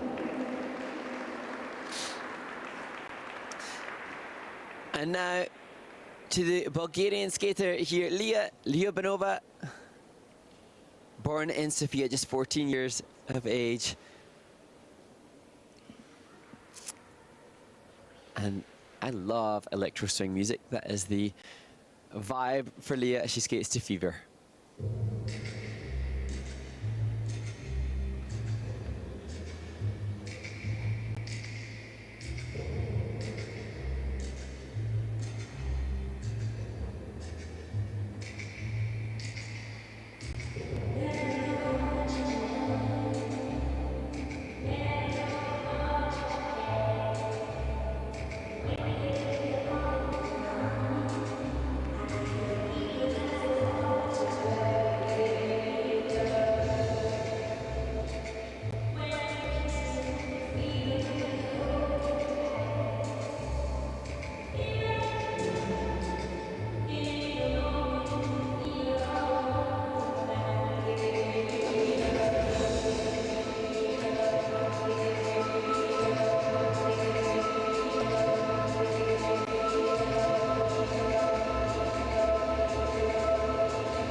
Lia Lyubenova representing Bulgaria. What an amazing contrast in back-to-back performances between Lia and Alice Smith. If we could combine some of the best attributes from either one, you'd have a front runner, because Lia has such refinement, such style, and such great musicality as well. But tech score incomparable to that of Alice Smith. Yeah, but her technique is pretty good. She's just not, you know, triple flipping, triple lutzing yet. And as we see, here's the triple loop. And that was nice. Now, a lot of flow out of the jump, obviously, but she's tight in the air. Let's watch that rotation position here. Triple Salchow. That was really slow with that free leg. And she hits the heel and has to take the fall. A little bit later, the double axel. Feet come together. Nice. That was good. You can see that she gets straight and strong in the air. And there's that sliding move. Just a little bit of a loss of balance, but she hangs on. And let's see the triple toe loop, which is the old name, used to be triple cherry flip, at least in North America. Nice flying camel. Sorry, Mark, go ahead. Yeah, well, I was just going to say, like, even in this flying camel, the gorgeous turnout, the mindfulness of her back, the extension and the stretch and the strength, and the choreo sequence that had even that, the finished position there, the refinement of her hands, her neck, her headline. I'd love to know what Lia Lyubenova does for off-ice, because I have to assume that there's a lot of dance training that is done to have that level of musicality and body refinement. But maybe it's just she's got great coaching. But also the way she sits, you can see she has a pretty straight back there and sits up straight. So, yeah, I think there's been some dance training in there. How much, I don't know. But she's very aware of how to hold herself on the ice. And that's when you hope so fervently that Lia then has the belief that she can do all of the triples, and so she can push hard and really dig deep to changing the planned program content, so that next season she can consider coming with a 7 triple free skate or a 6 triple free skate, because she would be just so in contention then. Yeah, she absolutely can do all those triples. She just has to get on with it, because the mechanics are good. The momentum is a little bit slow, and she needs just to work on how quick can get it into the rotation, and then when can I get out of it, and when can I extend the free leg to land. 78.82 for the free program. That is second in the free so far. But her total competition score is 120.67. That also puts her, at least for the moment, into second place.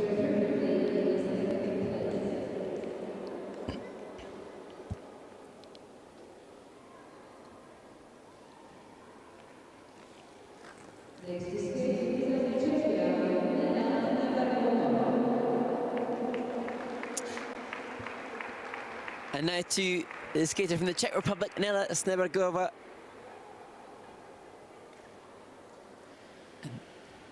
Nela will skate Après Moi by Regina Spektor.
You know, Mark, I find this skater really intriguing in many ways. But first of all, elegant, powerful, quick, pretty good on the jump very good at the jump technique.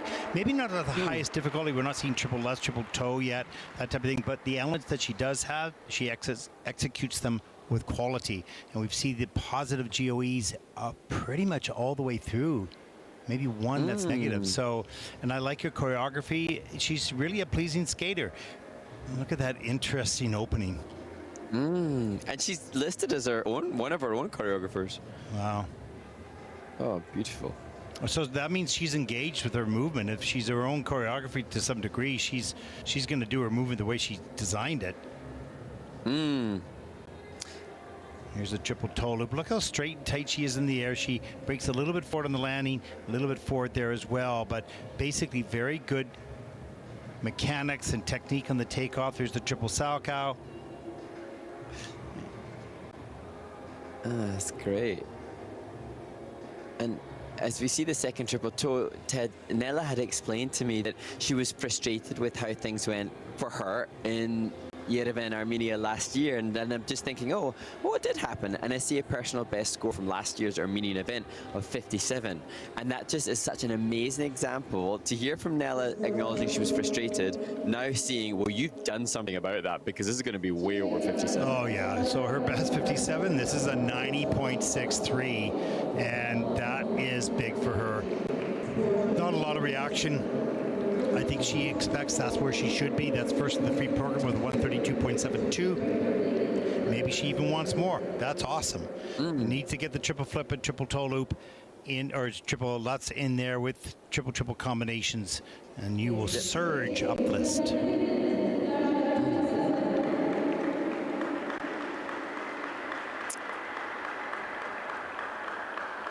Now to the first of two Finnish women competing, both with the same coaching staff, Darja Trubitson.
Well, Darja Trubitson's choreographer had found this music for her, and she said the words in the music tell the story, and the latter lyric, remember my name, Darja Trubitson, and she comes with not just good music, but also memorable skating insofar as she's not conventional. She's willing to give a little bit more edge, a little bit more verve. Yeah, totally. And she knows what, not character, but how she wants to appear on the ice and the intensity of her program. Triple toe, double axel, double toe loop. She has good jump technique. As we'll see some of these elements, here's the triple lutz. Good lift in the air. Could be tighter, but it's okay at this moment. If she gets good lift, she's fine. But if she doesn't, she's going to need to be tighter and faster in rotation. That was lovely. Just gets the free leg back in time. But good in the air. And here's the triple Sauerkraut. No problem. Double loop. Well done. And of all the elements, 11 of them, 3 are in the very small minus GOE. So she's gained points on the GOE, the quality of the elements, on 8 of them, and lost a little bit on 3. And interesting just to consider, how will the judges perceive the composition and the presentation for Darja, because it isn't so conventional, as we see coach Susanna Latila Malanen joining her in the kiss and cry for the first time that we see that coach in this event. See her again later on. And she did a really good job. She should be very happy with this performance, I think. Yeah, and now that we're seeing more triple lutzes landed and comfortably done so by the women competing, now we're at that point getting towards the midway section of this competition where we haven't seen triple, and that it suggests, because Darja has done such a great job, pretty clean skate, that this is the tipping point for the latter stage, is those that are going toward the triple as part of their technical content. Yeah, and that can be the difference. These young skaters to look at the next couple of groups and figure out, how do I climb into those groups? 94.44, and she's really happy with that. That is first and well deserved. With a total competition score of 137.83, 2 thumbs up. Yeah, there, mission accomplished, good. Now take a look at where else you want to be on the standings and find out what's the difference. What more do I need to climb the ladder? Over 100 next time. Yeah.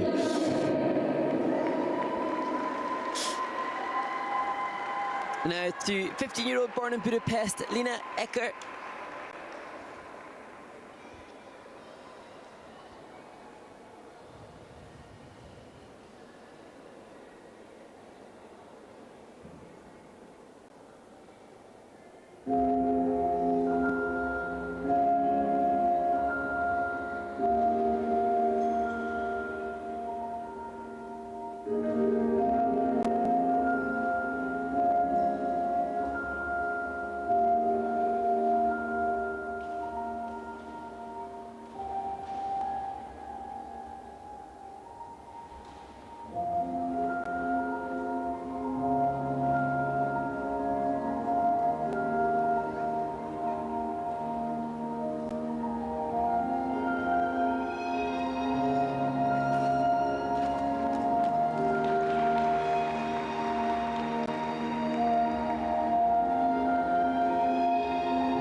Well, Lena Ekker, representing Hungary, had explained that the stress fracture last season had affected her preparations for this new season, but she's obviously trained hard to be fit physically enough to recover towards the end of this program and still deliver when she had mistakes at the start, and that is indication that she's a real fighter.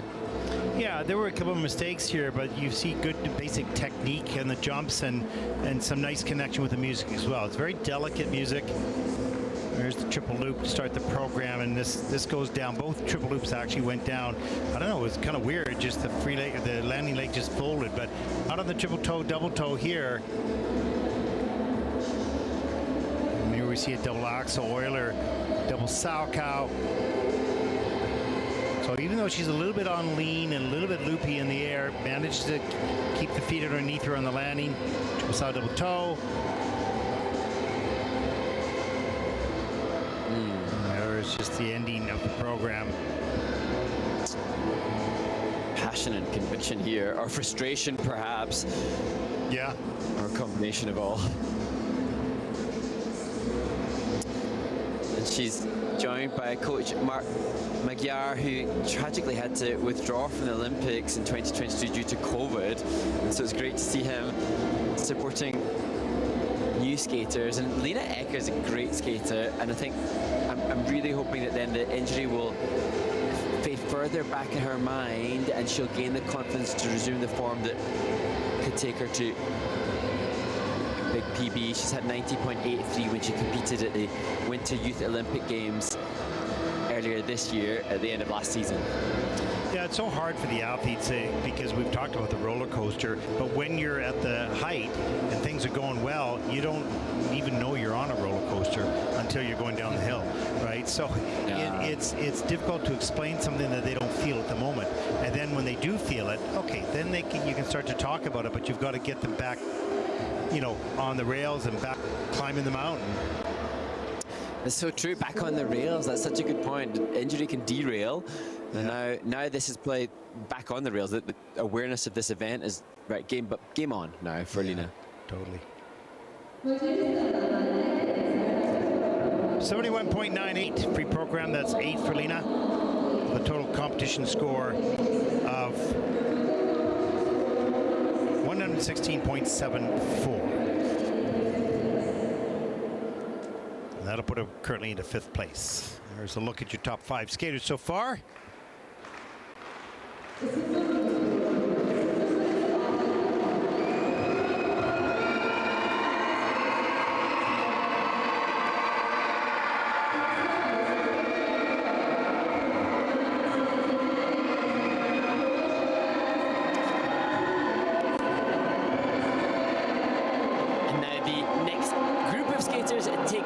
With just 4 points separating all 6 of them after their short program performances. And thus room for movement, as we've seen already in this competition. With Darja Trubitson, the Finnish woman, leading the field. She's moved up 1 spot at least from her start point in this short program.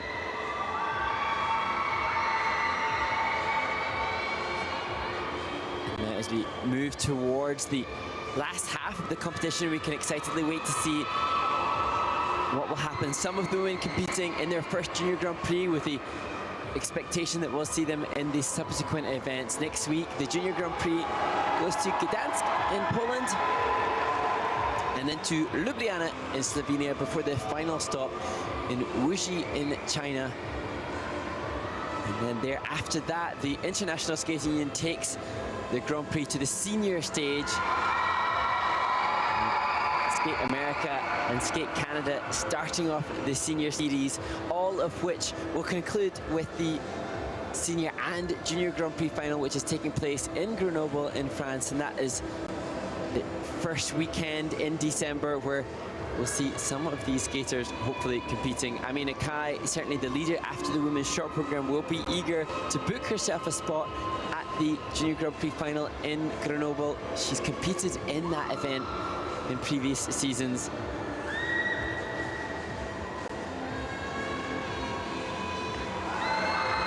An opportunity now for us to open the forum again for any questions that you may have. Please send them into the International Skating Union on Instagram in answer to their story posts. We'd love to hear from skaters, and indeed from all of those that are watching, friends of the skaters, training mates of the skaters, parents, family members, and perhaps former skaters as well. Ted posted the fascinating question to know how this experience of being a former Junior Grand Prix participant has impacted upon the careers and indeed the lives of those that are now beyond the sport.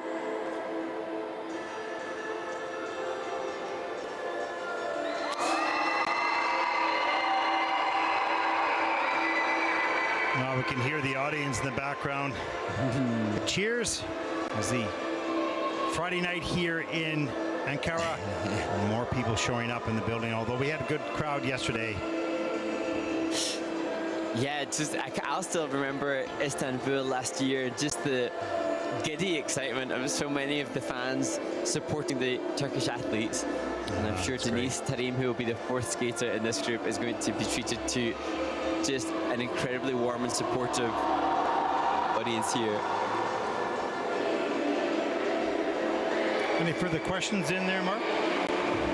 No, but I have just begged and pleaded those watching, and I also made the request for those that have participated in Junior Grand Prix previously to let us know how that has shaped their career, be it on the ice or off the ice. And it's going to be great to hear next week. We'll get the chance to chat with, I'll get a chance to chat with Karolina Kostner and see how her earlier competitive appearances went on to enhance her long and illustrious career. And obviously, you know, having chatted to Ilya Malina's parents, that he too, now the world champion, was a big focal point on the Junior Grand Prix stage not too long ago. Yeah, exactly. The juniors have become a critical part of, the Junior Grand Prix has become a critical part of the development of the senior circuit. And your Olympic medalists and world medalists, and ouch, that looked like a hard fall. And so any of you out there that are watching this that participated in the Junior Grand Prix many years ago, you know, and it doesn't have to, it could have been a tough time for you, but how was the experience in your life, not just in your skating career, but you know, getting to meet other skaters from around the world and getting to compete against the best and having those tough moments and having the successes as well. What role did that play in your overall life?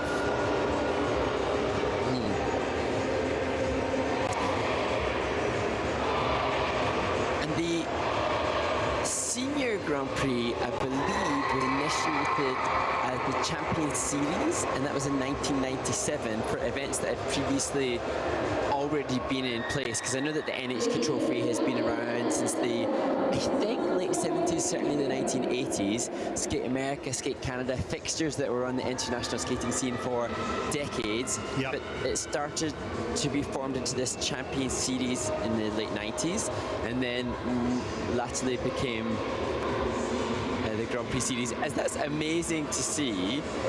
Emilia Nemirovsky ringside with Luke Wang from the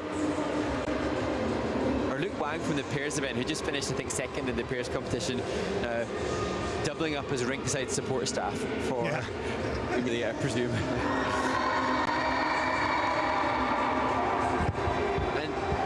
And in reference to Emilia, who will be the second to skate in this group, just reminded of Caitlin Osmond, who we were so fortunate to get the chance to speak with last week, who acknowledged that her Junior Grand Prix participation wasn't something to write home about. It wasn't something that, you know, garnered her medals or attention, and yet it educated her as a stepping stone en route to that world title. So hopefully that's something that all of the skaters here can take some solace from if they don't find themselves in medal contention at this stage. Yeah, you don't know, you know, the placement, a win on the Junior Grand Prix guarantees you nothing moving forward, or a 10th place finish guarantees you nothing. It's what you take out of it. Here we go, Mark. And opening this group will be Cypriot Stefania Yakovleva. She had a fall in the jump combo in the short program, but opens hopefully here with triple flip, double toe. She skates the selections from ABBA.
But Stefania Yakovleva, representing Cyprus, could be one of the biggest jumpers in the entire competition. They weren't all successful, but the height, length and distance of some of the jumps is so exciting to watch.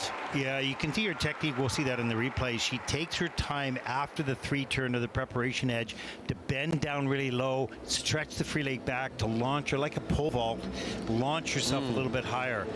It's amazing. Here, as we take a look at that size of that triple flip, a little bit too big, in fact, and has to take the fall on that. And here's, takes down low on the knee, pushes up through the knee, the ankle, the knee, and the hip. So all three joints at work there.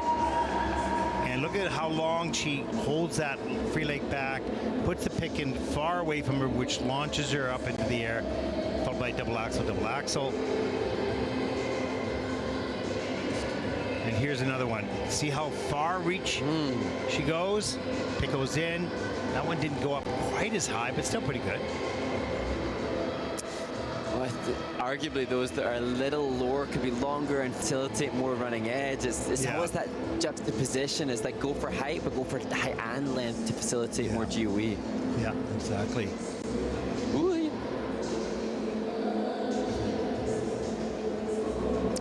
It was interesting, I saw Stefania's on her social media on Instagram. She did a comedy post about her relationship with her coach, and she describes him as many, many things, including psychologist. And it's so true, the coach doubles up in so many forms, and how wonderful that she acknowledged that coach can be teacher and psychologist. No question. 89.61, that is fourth with free program for Stefania, and with a 135.21, and that'll put Stefania Yakovleva currently into second place.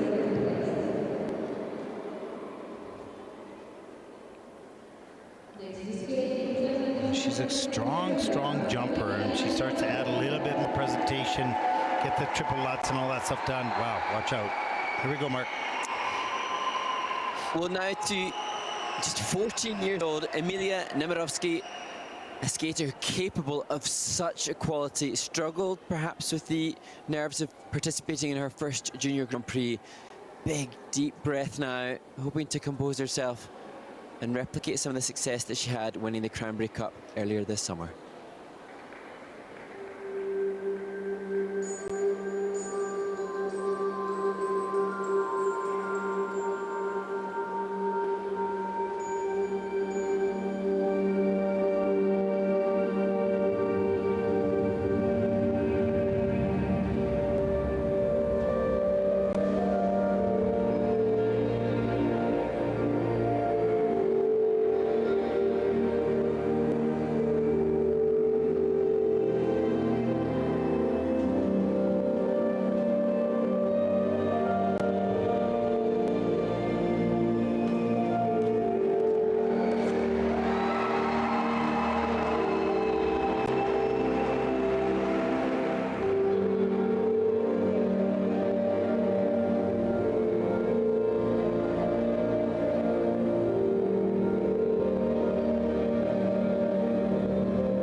Well, it wasn't perfect, but a greater insight into the potential of Amilia Neovi with the opening triple loop, triple toe, and a triple loop that is just dreamy in regards to the quality of it. Yeah, and you can clearly see why she won the Cranberry Open. Now, maybe, I don't know how she skated there, but you can see the technique is spot on. Power, speed, grace. She has it all. It wasn't all delivered perfectly tonight, but you can see that the package is all there. There's the triple lutz, beautiful lift, triple loop, triple toe loop, pardon me. That's just so sweet. Here's the triple flip, quick into the air, double toe loop. She's on a mission to show what she's capable of doing and make up for that short program. There's the triple loop, beautiful soft knees, wonderful flowing edge. Amazing. Another triple loop, look at this though, lands it and then slips off the back of the heel. Just took that for granted. You want to balance, put your weight right on top of the blade, not on the side. And there's a nice split jump. Here's some of the choreo sequence. Choreo by Zuzana, formerly Zuzana Parcham. She a Polish skater who competed at elite level, and great job. And I feel like we've seen a little bit of a journey in one competition for this skater, Amilia, because you could see the caution before the short program, the upset and disappointment with the short program, the pre-free skate anxiety she stepped out, and then glimpses into what she's capable of. And well, you can see her coach now detailing it, but the skater's capable of being in the top group and medaling here, I think. Amilia she's arrived on the Junior Grand Prix, maybe not as loudly as she'd want to, but clearly we see this young woman has great potential. She's only 14. She's going to be around for a while on this circuit. 100.76 is the lead in the free program with a total competition score of 147.05 as Amilia also takes over the lead overall, at least for the moment. Wow, that was special. 10-point lead.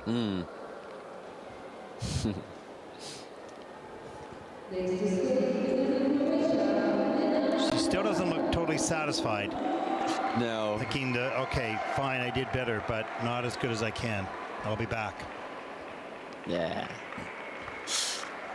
And now to a skater in their second Junior Grand Prix assignment of this season, Lena Cusak, who will skate passionately to Schindler's List, a program that she obviously enjoyed interpreting so much on Ostrava.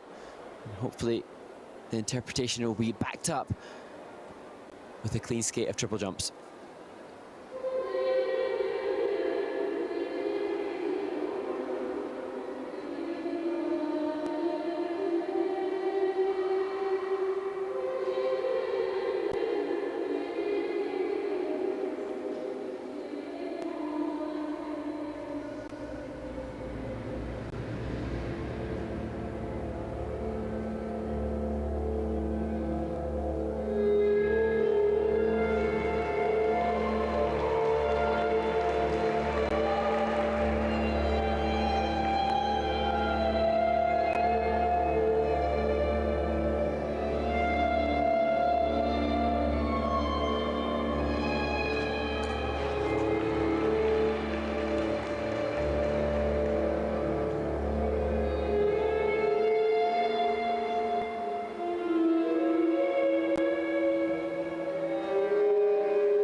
Croatian Lena Cusak has such passion in her performance. And there's this piece, just interesting, Ted, how the jumps can have such an impact on the overall delivery of something that she's so passionate about.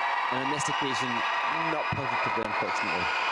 No, I mean, what's hard about this piece of music is we know what the story is about, and this is also a sport. So when the technical part of the program doesn't work as well, it detracts from the story, from the emotion, and from the images that we have seen in the movies. And so skating a clean, tidy program with this is so important and so difficult under such emotional music.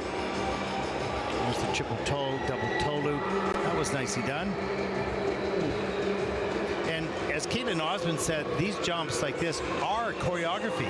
It's not just about the arm movements and the head movements, the rockers, the counters, the sliding moves. A jump is a movement, and it works with the music. So when mistakes are made on jumps, they're made on choreography. So I think Caitlin brought up a wonderful point. And that's how she got through her jumps, is thought of the jumps as necessary for my choreography to succeed. And for a skater like Lena, who so obviously really feels this, I know she's so grateful to Adam Sawyer for this piece and how much she loves and connects with it, as you can see here. Maybe that's going to be a little bit of a help for her coach Nella Boom to take, right, okay, now disconnect a little bit from the technique and just make it a beautiful, seamless addition to your choreography. That might be the right approach to detract from the pressure and the desire to nail the jump. No, exactly. And you know how when one person just explains it one way, but somebody else says it another way, and you go, oh, now I get it, right? So you just have to think of it maybe differently, as Caitlin did. Season's best, 78.52 for Lena. That is 7th in the free program. The total competition score, 125.11. And that'll put it currently in 6th. And that's the complication of our sport. It's art, and it's sport, and it's entertainment, and which rules on the day. Here we go, Mark. Well, it was incredibly exciting to see Deniz Tarim representing Turkey perform so well in this short program. She delivered triple lutz, triple flip, and did it with a comfort that defied the fact that she has increased pressure skating in front of a very excitable home crowd. It was so exciting. Here we go.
Deniz Tarim skates through the free skate, a completely different performance to that of the short program, where she went out with seemingly no nerves whatsoever and delivered a clean skate. This performance, perhaps it could be that this was just an impact of the pressure that was put upon her after that brilliant performance on the first day of competition, or maybe it's just where she's at, because the improvement that we saw from last year's Turkish nationals at advanced novice level to this much bigger stage in the short program was huge. This is a very fierce competitor and a very good jumper at this moment, and has some good choreography, needs to connect emotionally maybe a little bit more. She's just 13 though, so lots of time for this to develop. It's exciting for this community to have a hero a little bit, someone they look up to that can inspire another generation. As we take a look at some of these jumps, here's the triple flip on a big lean, and she has to take a fall on that. So she was just anxious and rushed that timing. And then the triple salchow, gets that done up into the double toe loop. Double loop, has to step out of that. Triple sow was under rotated. Here's the double axel. And that's okay. And it comes right at the camera with some of the choreography, right towards the judges. And here's the triple lutz later in the program, gets it done. That's courage and conviction and determination. And the triple salchow later just hangs on to that after that spiral, and then here's the back end of the change combo spin. This is only level 2, so missing a couple features there right at the end. But a fierce competitor, just 13, has all the triple jumps, need triple combination work to be done over the next year or so. But hopefully she inspires a bunch of other young women here in Turkey to lace up those skates and to chase the dream. Yeah, and Denise had explained that she's grateful for this opportunity, and amazing to just even recognize the competition as an opportunity. It's not just, oh, I'm competing, it's an opportunity. And so she did so brilliantly, embracing that opportunity. And now that she can hopefully sit back and watch the likes of Amilia Neovi, who's a seasoned campaigner on the junior circuit, and take the opportunity of seeing that live to fuel her brain space with some images that she can bank upon to motivate training when she's maybe in a month's time and she's further away from an event like this. Yeah, and not to watch it for entertainment. She shouldn't watch Amy as entertainment. She should watch to find out, well, how fast is she going? What is her position in the air? You know, start to break down and analyze those skaters that are in front of you as to why they're in front of you. And I think that's important. But most young people don't do that. It's hard to do because you're just saying, oh, they're so good. But analyze why, you know, and that's a tough thing for young people to do for sure. But if you can, it's a great asset as you move forward. And it begs the question, what will happen now? I remember Tuğba Kredemir representing Turkey around the time that I competed. I'm wondering, you know, Deniz Tarim, she has, you know, a full set of triples apart from the axel at the age of 13. Can she go on and be an Olympian? Can she go on and be a world contender? I think she can go on to be whatever she likes to be and wherever she spends her time, and with a little bit of luck of, you know, keeping healthy, both physically and psychologically, and keeping the love and the passion for the pursuit. There it is, 73.56. That is 10th in the free program. That's what it is today. Brilliant. In short, this is sobering, but not a bad lesson. 120.42 because she's completely capable, and that'll put her currently in the 8th place.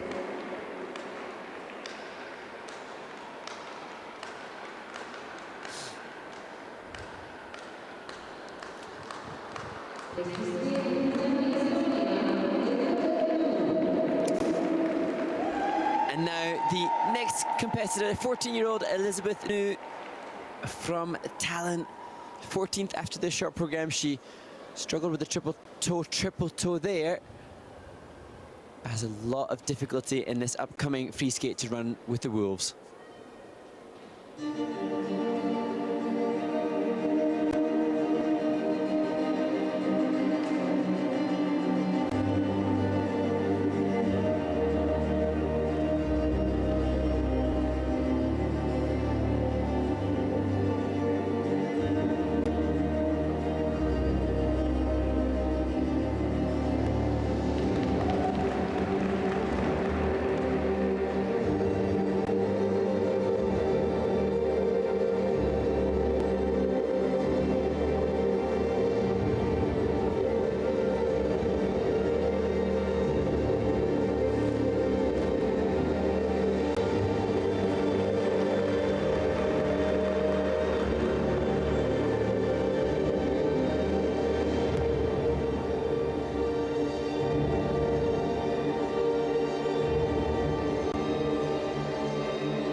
Estonia's Elizabeth Nu completes her free skate, supported by the Estonian flag waved in the audience. And she looked physically exhausted towards the end of the program, and you just saw her sizing up the second triple lutz. Really, at that point, she was having to dig so deep to have the mental reserves and physical reserves to pull through. But she was active and fast throughout the whole program. She didn't waste any energy. She was using it all right to the end. And see how she drags her free leg behind her on that axle takeoff, which is a little bit unusual. It's working for her. It's certainly something that could be fixed up in the future as we see this triple lutz. This pushes straight down, straight up. Good. Hands above the head. Gets all the way around up into the double axle. See that free leg back there again on the takeoff? Yeah. Yeah, that's a different technique for sure. As we look at the triple flip, and that was just swingy in through the three turn into the toe pick, comes down the ice for another one, gets the landing on that. Not a lot of flow and speed on them, though. You can see she's pretty tired. She left nothing. No, everything given. She went, yeah, exactly. She went for everything. A little bit more refinement, connection to the music will be important. She's just 14, so lots of work yet to do. She's physically so strong and aggressive and assertive. You love all that.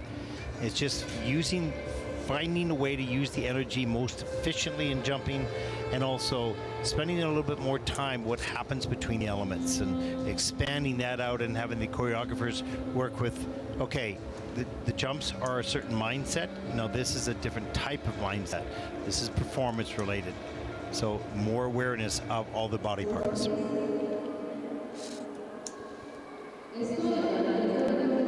Free program score 90.83. Now that is better than her personal best of 88. And that's third of the free program with a total competition score of 137.94. And that'll put Elizabeth currently into second place. She looks pretty happy with that. Yeah. Progress has been made. Nice.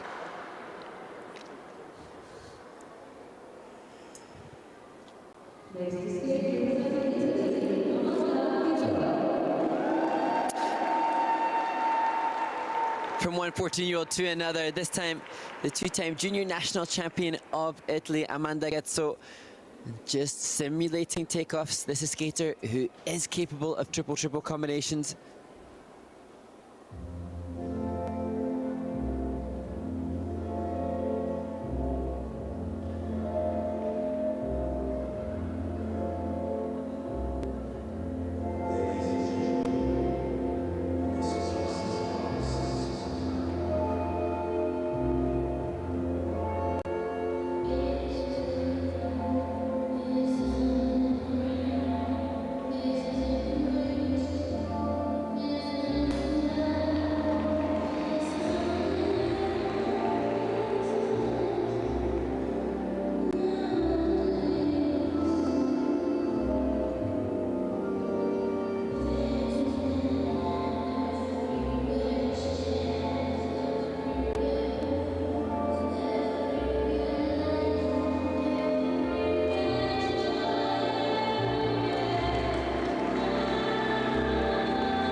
Well, any skater that has had a loop, takeoff, fall like Amanda Ghetto from Italy had at the start of this program will know what a horrendous, horrible, disgusting feeling it is.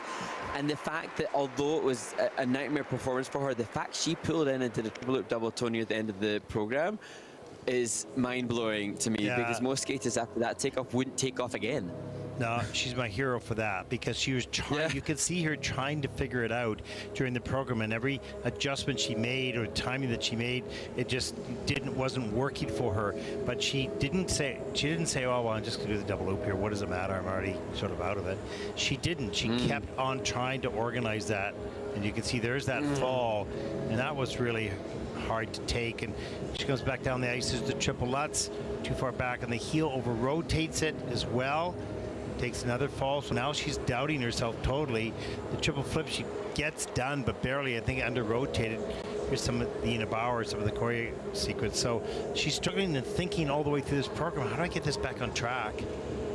And that was tough. And here she comes for the last triple loop, straight up, right on top of the landing. There you go, back at it. But it's too late for the whole program, and that's why I appreciate that she still went for it. Good for her. Yeah. And I think, Amanda's going to be really good. And she also, great donut spin here, and the different camel feature. She has so much quality of skating skill. The speed and flow as good as Emilia, the leader at this stage. The program construction, I think, could be brilliant. Eduardo Bernardi, coach and choreographer.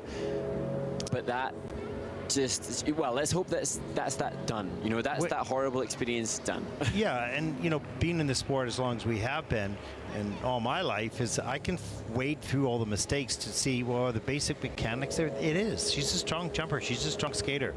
She did not perform well. She got lost in the forest and didn't know how to find her way back onto the path. And so, but she was searching. She was turning this way to find out, okay, is this going to work? No, that didn't work.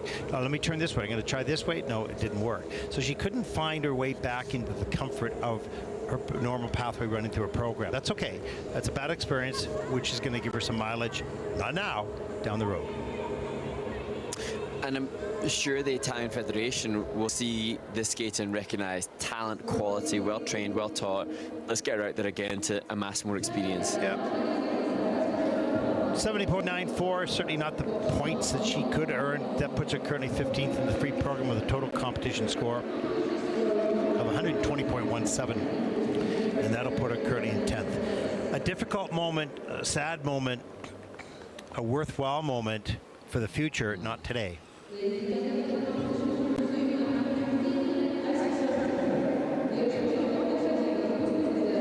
Okay, Mark, are you ready for movie time?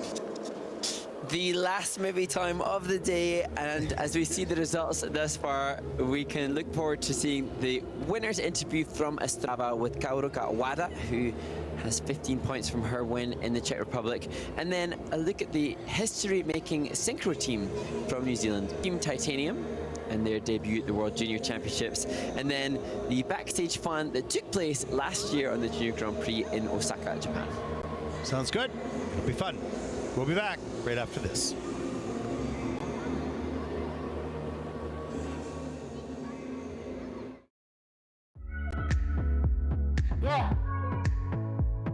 Omedetou gozaimasu, subarashikata desu. How are you? まさか優勝できるとは思ってませんでしたし、ショートもフリーもすごく楽しんで演技することができたので、すごく良かったです。Now, I understand that the great Mao Asada, three-time world champion, is your idol. How much of an inspiration is she to you?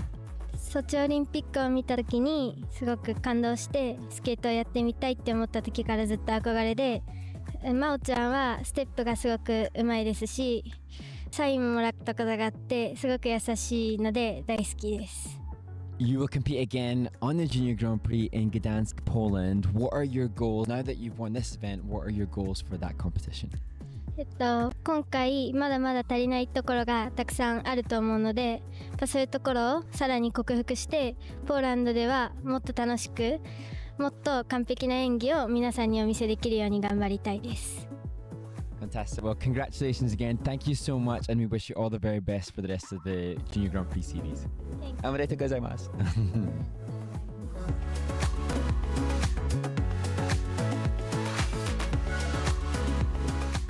So we were all, when I told the team, like kind of like crying and like really excited because the goal has always been Junior Worlds, but it always seemed quite a little bit unrealistic and out of our reach. So.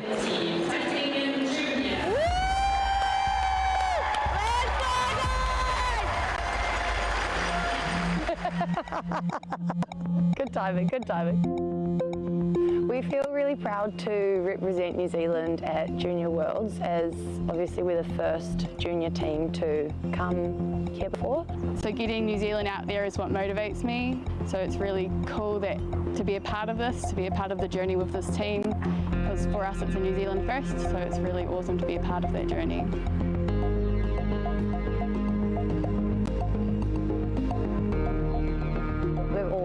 Just competed against ourselves. There's no other junior team in New Zealand, and the first time we travelled was to Sydney for the Sydney Synchro Festival in September last year.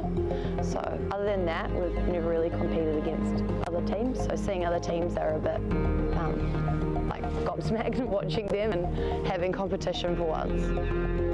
Doesn't matter what any other team does, all we can focus on is what we can do. I think we've got a mixture of excitement and nervousness as well, because it's so different to what they've experienced at home and so different to Australia. So many more teams, so many more people, and the rinks here are huge. I think they're hoping to have a good, clean skate and to improve on their mark from Sheffield. I think that's what their main goal is. I want them, and I really hope for them, that they can do the best that they have skated to date. We actually got personal bests a few weeks ago in Steel City Trophy for our short program, and I'm hoping that we can continue to make some more improvements and get a new personal best. Just do the best that we possibly can. Have fun, make memories, show that, you know, it's possible that we can be here and we deserve to be here.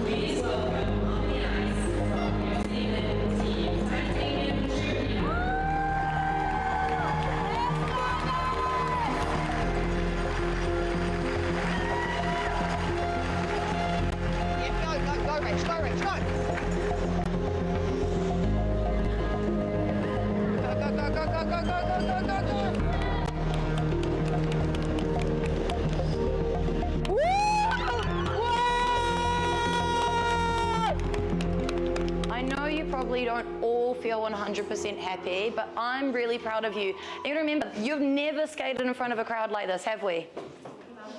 How many times have we even skated against other teams? Once. No, this is our third. This is the third. Okay? Third time we've ever skated against other teams. We've got free skate tomorrow. Now that you've had an opportunity to skate in front of the crowd, we can be more relaxed going into tomorrow and more confident. Yeah. Okay? Well done. In 2022, we didn't qualify for New Zealand Nationals, so we didn't have any opportunity to go internationally because they won't let us travel if we haven't gained the correct TES in their what they've set. Despite that, we were able to do an exhibition skate at the national championships and get some points for that, which was really hard for the team because that was their first year competing in junior, and we hadn't really done many competitions. They just treated it as if it was competing at national champs, and we worked harder. Next year, obviously, we got to nationals, and now qualified for Junior Worlds, and here we are. We also only had 13 skaters at nationals, so since October we've gained 4 new skaters to meet the minimum requirements, and so yeah, I think they've shown a lot of resilience over the years. It was a big moment for our team. Yeah, when we found out that we qualified to come to Junior Worlds, it was almost everyone was in tears, or it was just so emotional for all of us. To see that Tracy's hard work and dedication has really paid off, we were really happy for her, and we were all crying because we were happy for Tracy.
just never give up.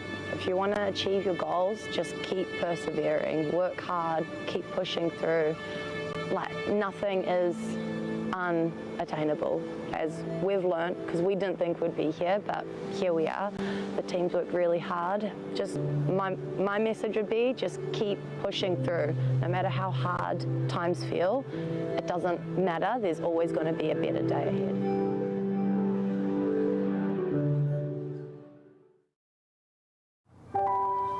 Welcome to Osaka.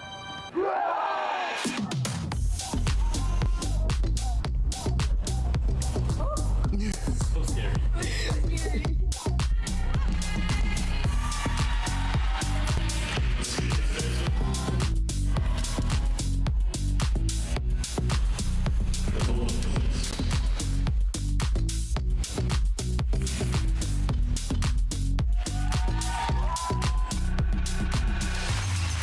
Number 2.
everyone, to the day number 2 of the Junior Grand Prix here in Ankara.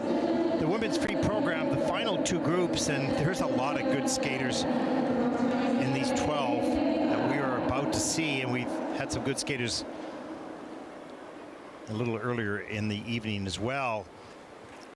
And what can we expect here? Because a lot can happen. Let's take a look, Mark, at the I can't get this going here. Up here. Go very well. What the? Oh well, forget about it.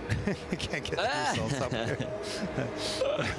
But it's a lot of good skaters. You'll see some movement perhaps in here. They're all capable of all the triple combinations, but you know, quite demanding programs, and it's going to be interesting to see the depth. We've talked about this, that the men's event, not only here, but every single one of the Junior Grand Prix so far this season has been really strong and much more consistent than what we have seen in, no, I shouldn't say that before tomorrow's free program, but up to this point, the men's event have been much better since the last couple of years.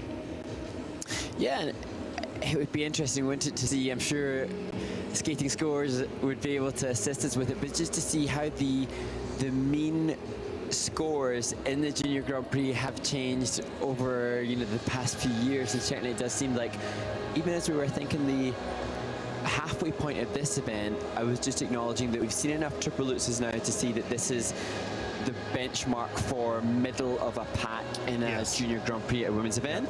And then now, as you just said at the opening here, triple is the expected assumption for anybody in this group, or at least anybody in this group aspiring to be in the top group. Yeah, and I would say that pre-COVID, the mean score would have been higher than it is now. Post-COVID, they're not in the 200, so there's nobody really close to that. But we did have that before. Not many, but some.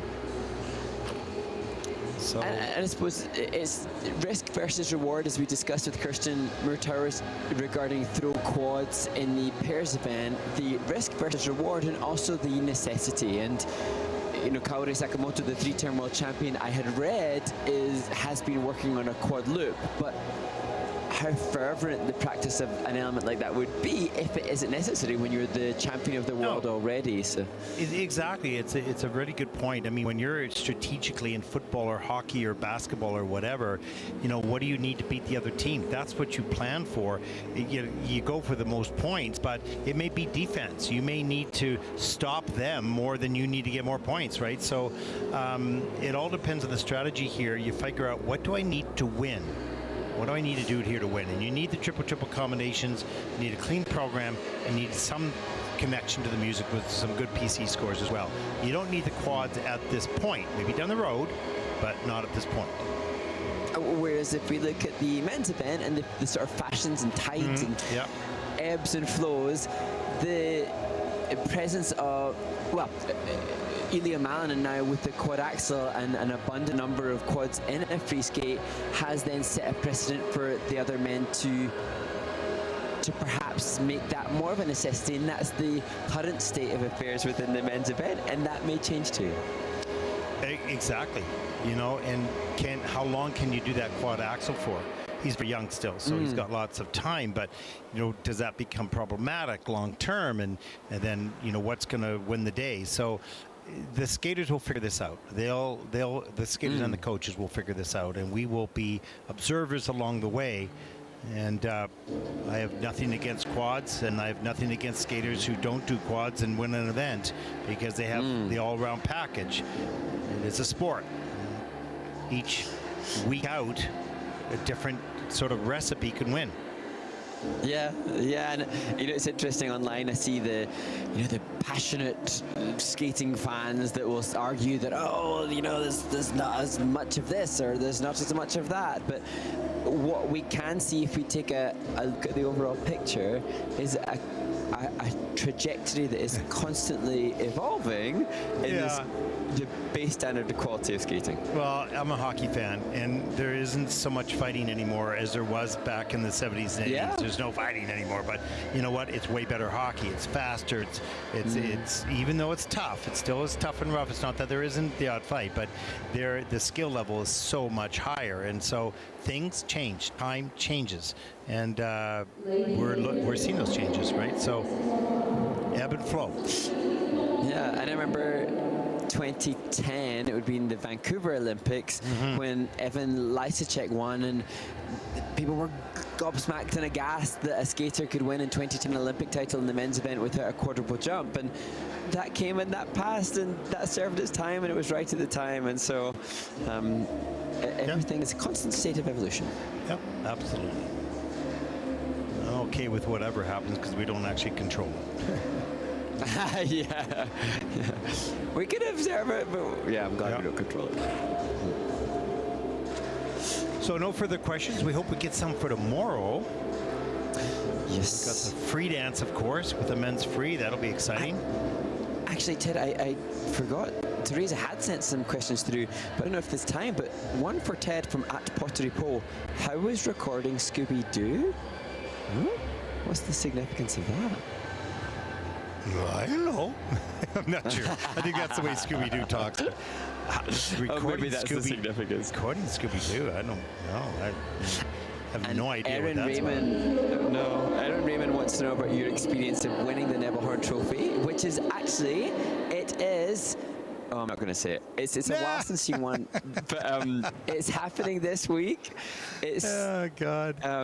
The anniversary of your win. We'll discuss that later. Yeah, that's a long time. It's decades. It's a higher number than you are able to count there, buddy. So, okay. Here we go, Mark. Back to work. Work we love.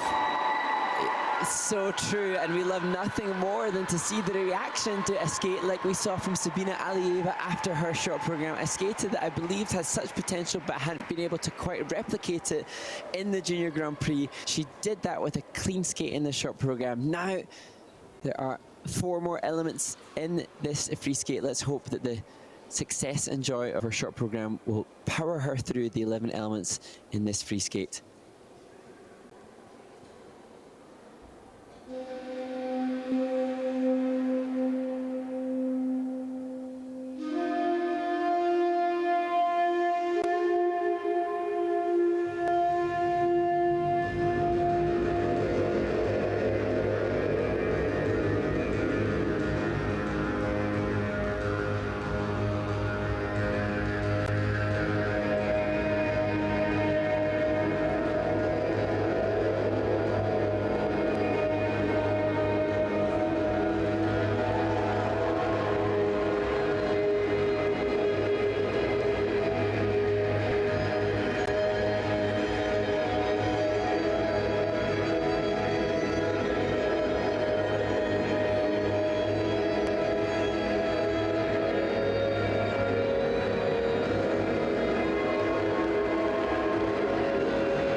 Sabina Alieva showcased still triple lutz and triple flip, and an amazing Wally entry into double axel, but this was a bit more of a return to the skater that has that defeatist feeling and vibe when mistakes happen, winking at the judges, having the confidence there in that gorgeous position at the start.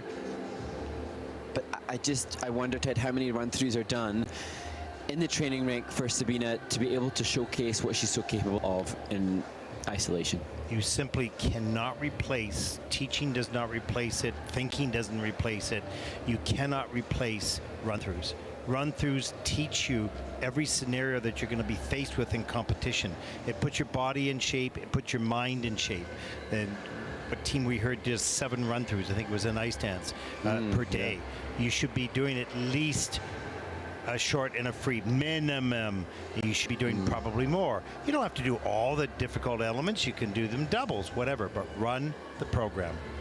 Yeah. So important. And I think here is that good skater, no issue with that. Oh, yeah. But you need to run that program so that you can be on automatic pilot during the flight of the program.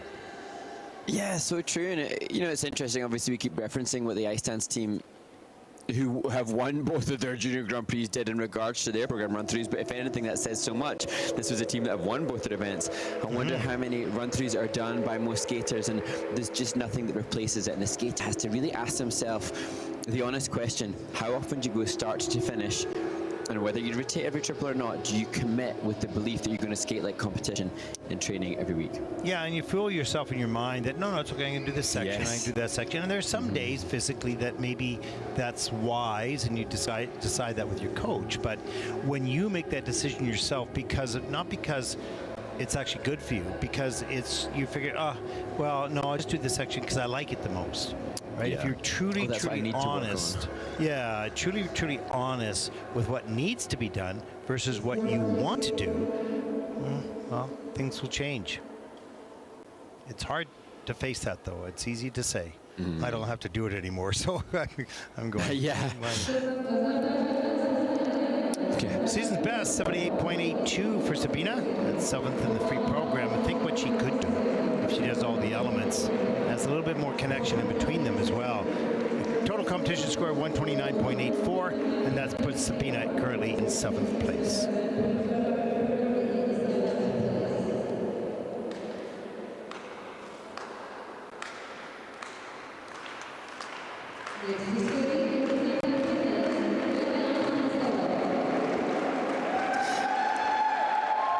And that's a skater just outside the top 10 after this short program. She competed already in Ostrava at the Czech skate. She was 8th in that competition. Can Venla Sinisalo do enough to have another top 10 outing?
Venla Sinisalo, the Finnish advanced novice champion, completes her free skate, and we saw this so cleanly delivered in her first Junior Grand Prix of the season. Unfortunate to have had the mistakes, but just before she took her start position, you could see Venla slapping her thighs, trying to ignite some energy into them. Perhaps it's just a skater that is fatigued and finding it difficult to deliver as she did previously. Yeah, I don't know. This is a very highly skilled skater from my perspective. Beautiful triple loop, double axel, tight rotation, and fast and quick and agile throughout the program. You know, made some mistakes. There's the triple lutz on a big lean on the takeoff, has to take a hard fall, but the mechanics of it are there. The balance was off on that particular jump. It comes down to the triple loop, right on top, no problem there. Double toe, double loop. And she's a fighter. She didn't back off at all after the mistakes. Here's triple salchow, good flow on that takeoff. Nice up into the double toe. Really efficient. Yeah, really efficient. And watch this right here. It changes, had the blade, changes the arm position from back to forward, pulls the leg up. Tremendous strength and flexibility as she stays exactly on the same spot.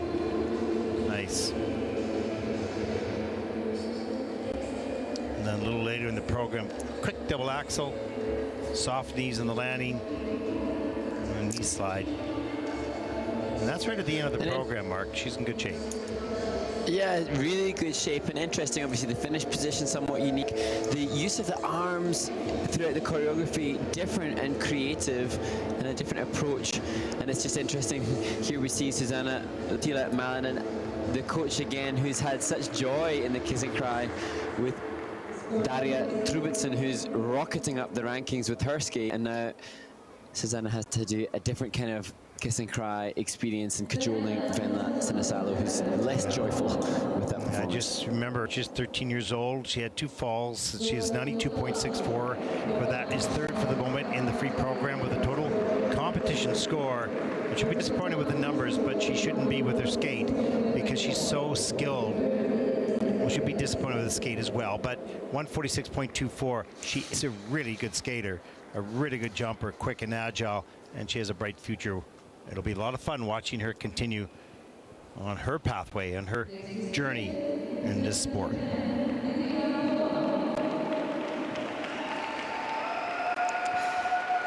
And a delightful and exciting skater, Riria Kono. She was so wonderful at performing in the short program, but perhaps a little too excited to be enjoying this performance. Had a fall in the step sequence, hoping to maintain her composure and looking engaged as she starts her free skate.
Well, Ted, you made the analogy of a skater in the woods that turns around and can't remember the way back and struggling to reconnect with the path that they've taken, and you sense that was a little bit of the feeling for Riria Kono, who such a beautiful, elegant skater, but each jumping pass seemed to have a new kind of mentality towards it of grasping.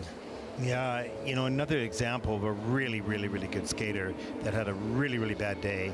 There's the triple Lutz way forward, but she manages to hang on to that one, gets the triple Lutz double toe loop done. So that was good start, but here's the triple flip. And this slips, wow, that foot was not even all the way around. So that was a downgrade plus a hard fall. And there's the triple Salchow, gets that done nicely. You can see good softness in the landing, up into the double axel, has to step out of that. And a little bit later, the triple toe loop. That's hung on barely with the toe picks. Triple Lutz a little bit later, that goes down hard as well. But, you know, we see those mistakes, we're showing those mistakes, but this is a really good skater that had a really bad day. And on a good day, you'd see a clean program, there's no question. She's just 13 years old. This is your first time out. So there's lots of reason for optimism for the future, and lessons will be learned out of this competition. That's simply reality. It's not trying to sugarcoat this thing. This was a bad day for this young skater who's a really good skater. So, you know, bad and good happen in the same sentence here. Yeah, and I know we referenced it, I think in the short program yesterday, but it's only because I've met her. But I think Satsugi Muramoto, the coach with her here, from certainly I don't know her well at all, but the energy that I got from her upon meeting her at the earlier Junior Grand Prix is one of, that's a good person to have for this youngster really here. Good person, yeah, exactly. Lessons are learned, and there's so much work being done right now here in the Kiss and Cry, and we'll be after and talking them through this process and helping them sort of briefly, if you will, and then move on to, okay, why did that, you know, what happened there? Will you, you know, analyze as to what the reason was? Oh, I was really nervous, I hadn't been here before, whatever. You'll find the reasons why, and then you start to deal with that, and that will be experience gain, and that reason why you didn't skate well probably will not happen again. Maybe something different, but you know, we'll see. I almost sense that the skaters from a skating nation as strong as the Japanese Federation, they almost need the support after bad skate more, because their spot out here is under jeopardy so much because there are so many others, you know, from their nation that could take it. Exactly. Take a look at the free skate score, 87.63 for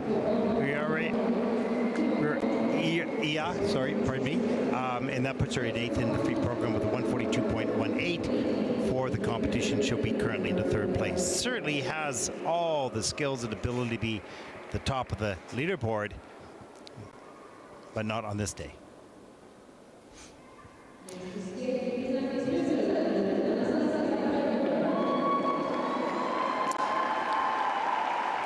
And now the second time today that we will hear the music Après Moi by Regina Spektor. Anastasia Brandenburg had a much stronger free skate than the short program in Riga. She'll be hoping to replicate that and better as she vies to improve on the 113 points she had 2 weeks ago in Latvia.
Well, how endearing is that from Anastasia Brandenburg, a skater who in her first Junior Grand Prix of this season was 17th in the short program, 3rd in the free skate. She was 7th overall. How much can she do to climb the standings after the position she finds herself in after the short program here with a fall and a triple flip yesterday? She's 9th heading into the free skate. But that said, it wasn't as clean as she had in the Riga, Latvia with that fall in the double axel. But I'm so happy for this young lady. She's such a good skater, plus an actress and a performer. She's got so much going for her, and you know, she's just trying to find her way. She can skate clean program. She probably does a number of run-throughs per day and does them perfectly clean. But in competition, there's always been these little itchy mistakes that come up unexpectedly here. This was a pretty good program, not as good as her first Junior Grand Prix, but still you can see the abilities and the talent this young skater has, and we'll keep on following her and seeing when it all comes together, because I think when it does, it'll be very special. You can see her do a little wave with the judges right here. Just, okay, bye-bye. Doesn't that show then almost more as Nicole Schott joins her in the kiss and cry, how she was performing and acting? Because it's almost like she didn't want to look that menacingly at them, but part of the character dictated it, and then afterwards she was like, oh no, I'll just let them know that I'm a nice girl. Yeah, no, she's got it all. But you can have it all in practice and in theory and off the ice and in dance class and all of that, and you can see it's very close for her to get those elusive perfect programs of both short and free. When it does, that'll be a big score. Let's take a look at the free program score, 105.62. Of course, that is first in the free program with a total competition score of 160.95. I think that she's a 180 skater. Not yet. She's not yet, but she's a 180 skater. It'll come perhaps through the rest of the year or into next season. Yeah, more speed, more speed. Yeah. And with no mistakes. And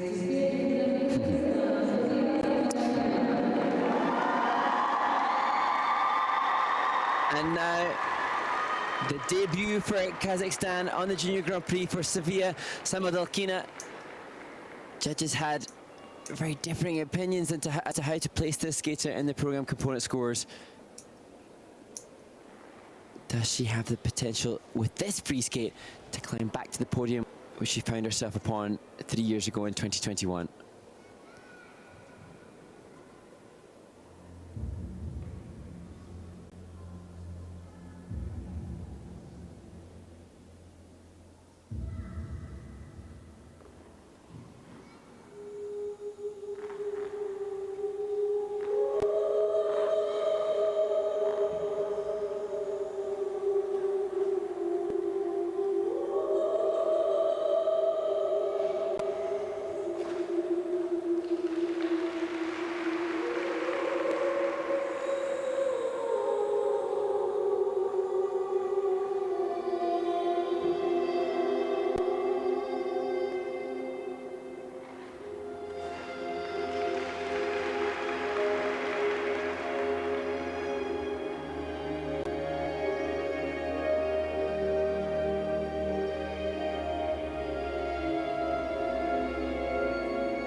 Well, huge congratulations to Sofia Samodelkina, representing Kazakhstan.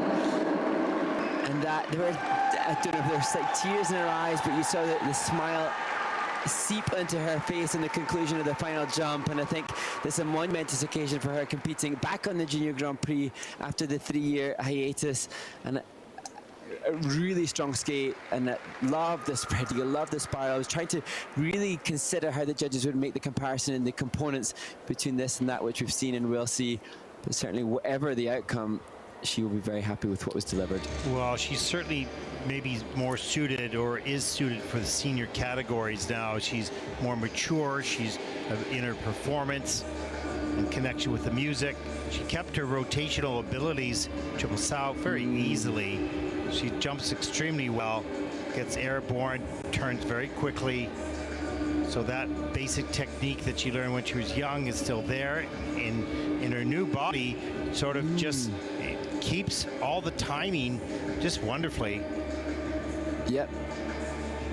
And so this was a nice outing for her to demonstrate to herself that it's all still there, and much more to grow into her performance. Maybe a little bit more of emotion tied into it, but still pretty good. Yes, and I think as we see this speed in the final upright variation of the spin, I think from a skating skills perspective, the flow and glide was good. I thought that dissipated slightly in the short program, but the flow and glide was maintained. Complexity of the composition, not hugely complex, but I think now this relatively clean skate, apart from that little mistake on the opening flip, offers her a platform from which to develop the program further. Yeah, too. It's not complex yet, and I think that she's getting her feet wet back in competition and getting a feel for how do I fit in competition? How do I make this work with where I'm at in my development? Now, I think she had a bit of a tear in her eye at the end of that program, and that felt good. I think I'm back, and we'll see the growth and the development over the next little while as she continues her journey. 117.44, that is first in the free program, with a total competition score of 174.58. That puts Sofia currently into first place. That's a pretty good score, and that's not as much as I think that she can do. That's a 14-point lead over Brandenburg, and that's pretty big.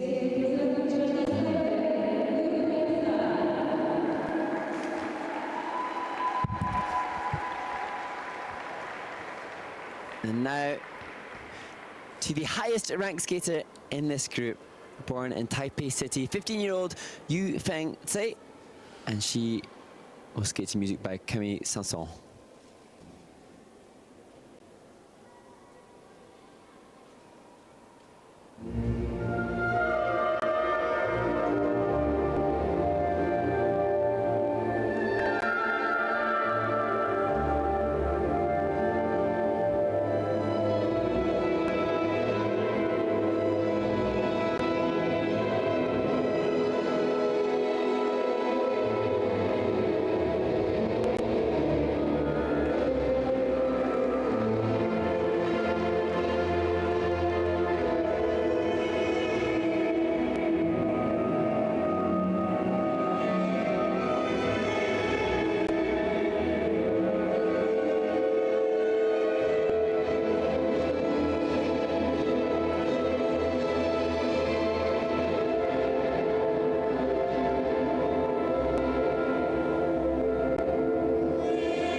difficult to know, Ted, for Yu-Feng Tsai from Chinese Taipei, her reaction to that. She was so visibly happy after the program. Interesting to see in this free skate, although it was positive grades of execution on all of the elements, the planned program content did seem quite weak compared to what we'd have expected from a skater who has previously medalled on the Junior Grand Prix. So perhaps the training into this event hasn't been optimal because she didn't include the triple flip and just doubled the loops. Yeah, exactly. Let's take a look. Triple Salchow, nicely done. Good soft knees up into the double axel. Good start to the program. Down the ice for this triple flip. Overturns that three-turn quite a bit, but manages to hang on to that landing. A little swingy, of course. And the triple toe a little bit later. Double toe, double loop. That was pretty well done. And then one more triple toe loop a little bit later in the program. A little loose in the air, could certainly tighten up and be more efficient, and you're going to want to have that. You're going to need to have that when you go to the triple S triple toe combination, and that's the type of landmark that you need as a skater in this category to be in the final group, which is about to take to the ice. You'll see triple S triple toes. So maybe she's recovering from an injury, and that come in time in the rest of the year. I'm not sure, but this content was a little less difficult than what we might expect.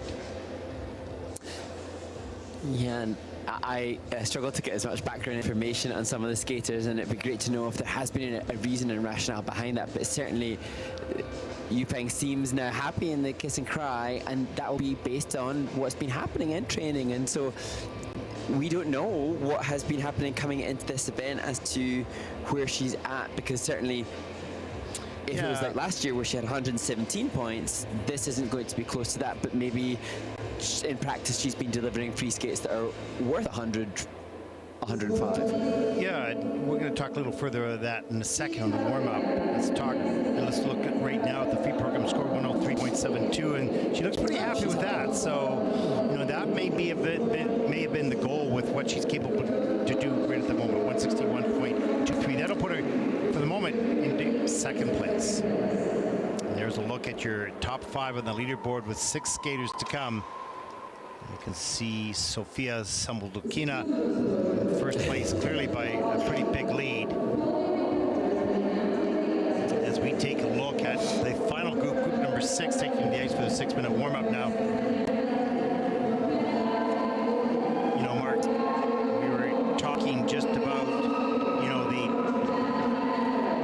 that we don't have all the background of these skaters. We can do the research, and you get a lot of intel from the coaches, and so you know a little bit of the stories, but in some cases we don't know all of them, and some things that we're obviously not told. And so when we take a look at a skater like that, say that was maybe a little less difficult program, there could be a very, very good reason as to why that is at this stage. Yeah, and you know, the same stands true for having seen Sofia Samodelkina. She's gone and skated cleanly, and she looked visibly moved by the performance here. But you could say, if you were just looking at stats and figures and numbers, oh, well, the last time that we saw her on the ISU Junior Grand Prix, she scored 141 in the free skate. We don't know, none of us truly know, unless it's friends and family, what each individual respective athlete is going through and gone through. And that's why, you know, we haven't really spoken about it much because we haven't hopefully been too aware of it. But when fans critique the athlete unaware of what's happening, it's not. None of us have a really fair, accurate reflection of what's been going on in the lives of the young people. No, and I feel tremendously responsible to try to be as accurate as we can, or at least as open-minded. And in the case of Sofia, I'm looking at, well, when you're 14 and you're 17, you're different.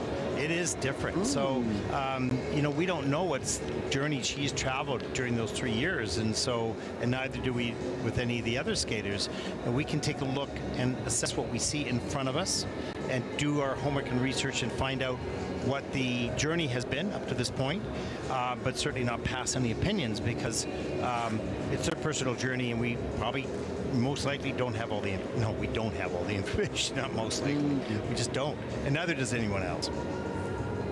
Yeah, and I suppose, without wanting to get too deep and too intense upon it, it does further cement the reality as to why the age required to compete in the senior ranks is now 17, the age that Sofia is at, because then an athlete they are changed. It's a completely different human, mentally, physically, emotionally, spiritually, you could argue, from, say, a 20-year-old to a 15-year-old. And so we're seeing that very evidently just in the humans that we're watching and enjoying. And yeah, and we didn't see Sofia skate during those 3 years, really, on the juniors anyways. But we will see them from now on when they enter at the age of 13. We'll see them skate for the next 4 years. And so that'll be really interesting to watch their development. And they'll, like we talked about, the roller coaster of life. There'll be the highs and the lows. And I respect and admire those that can be open about those challenges. I think it is the Canadian skater in the men's event, William Chan, who I believe, and I could be wrong and I apologise if I am incorrect, but I think that was the skater that was telling me about their acknowledgement of injury affecting them and their mental ability to commit to training and then being able to walk away from. I think it's John Kim. The other Canadian. John Kim, yeah. Okay, the guy that's actually in third place. Yeah. Ah, okay, amazing. And he was just acknowledging that injury has an effect on the mental preparation, and consequently he walked away from the sport and then came back, and walked away and then came back. For the athletes, when you're aging, I remember vividly as a single skater being injured. I had tendonitis, so I had bad flip and loose, sketchy takeoffs, and I got an injury in my right ankle. And then I didn't train, and I was about 16, 17 maybe, and then because I wasn't training, I was a teenager, I was starting to get a part-time job, I was starting to have more time on my own, I was less dependent upon my parents, I was eating more of my own food. I gained some weight, and then I was off the ice, and then when I went back to the ice, I wasn't physically as prepared to jump the triples as I had been before, plus I'd had the time off, plus I had the injury. That's a huge gamut of emotions for a teenager to go through, and that's just me. Everybody has their stuff to contend with, and so it's interesting how we can't really ever fully comprehend a bad skate for a teenager. It's easier to critique perhaps a senior that's a seasoned campaigner and a seasoned veteran. As we see Megan Woodley, she's sitting in fourth place right now of the short program, won the technical element score, and sort of brand new to the Junior Grand Prix. Not a great outing, really strong technical skater. We'll see how she copes with the free program for the first time out on the Junior Grand Prix, but she's very, very close to the podium as well, so it's going to be interesting. What did I say? Let's take a look. I can't see this. I can bring this up. It's pretty close. Yeah,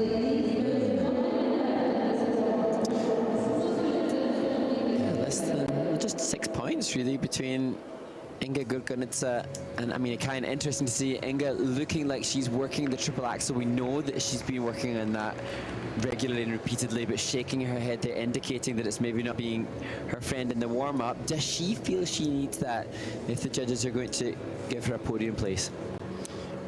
She may feel that. I think that she felt after the short program maybe that the scores would have been a little bit higher. But it's hard to know.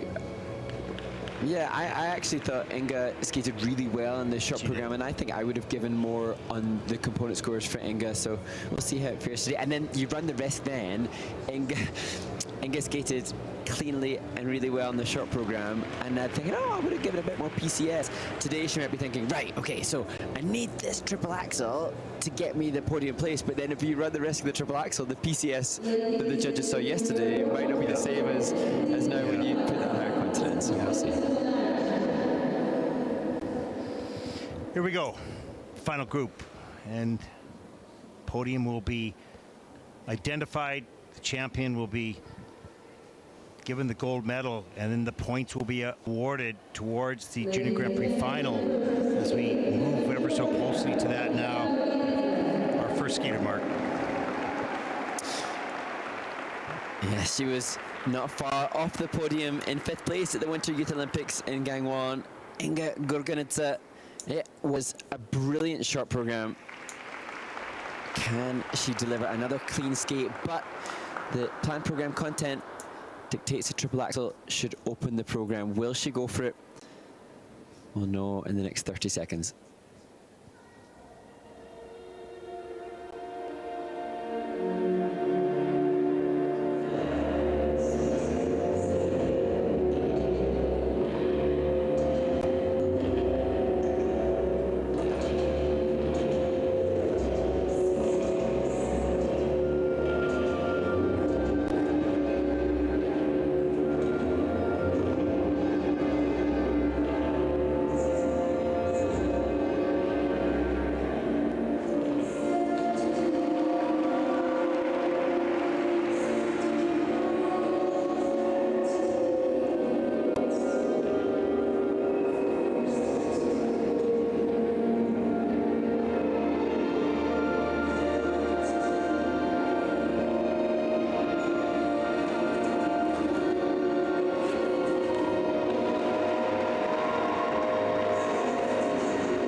I think Inga Gurgenidze, representing Georgia, could be one of the most intriguing skaters on the circuit. I remember last season, as I said to you, Ted, she had a unique choice of free skate. This too, so unique, but it really intrigues me as to how the judges will approach this, because in terms of skating skills, she was incredibly fast into the triple Lutz Euler triple Salchow. In terms of commitment to the concept, having your eyes closed at the start, that in itself was commitment. That's bold, brave commitment. It's not conventional, it's unique, but there's a real concept, and that has to play into the composition component. There's the triple axel. You can see that was just aborted really early because she was going off lean and downgraded with the fall. But she starts that program, but she didn't really let that bother her. There's beautiful triple Lutz flying through the air. Euler up into the triple Salchow, no problem. And a good Euler, like a good Euler. Yeah, like a real one. Exactly. Here's his triple loop. And that's nice. Just with a beautiful three turn, the head going up, right up into the flying sit spin. So a really nice transition between that landing to the triple loop up into the flying sit. Beautiful. And it was so perfectly on music. And sometimes I'm thinking, oh, for presentation component, sometimes she looks not engaged, but here it's unique, it's quirky, it's different, but she is committed to the presentation. It's just a different style. Yeah, just too bad about that triple toe loop there after the double axel, but this triple Lutz at the end of the program. Wow. It's interesting, actually, because the components coming in for the skating skills for Inga today, after a less good skate by far, are higher significantly than the performance from the short program. So she had the tech score down in the short, and today the components are more favorable. Let's see. Her personal best is... I'm intrigued. I want to start again. Her personal best is 127, which is a big score. She's not going to touch that here, but because she had those two big mistakes. But this is a very, very good skater. And this all comes together. It's going to be magic. And she's different. 111.03. That's second in the free program, but probably just by a bit. With a total competition score of 170.96. And that'll put Inga currently into second place. So Sofia climbs above Inga. And there it is by 4 points.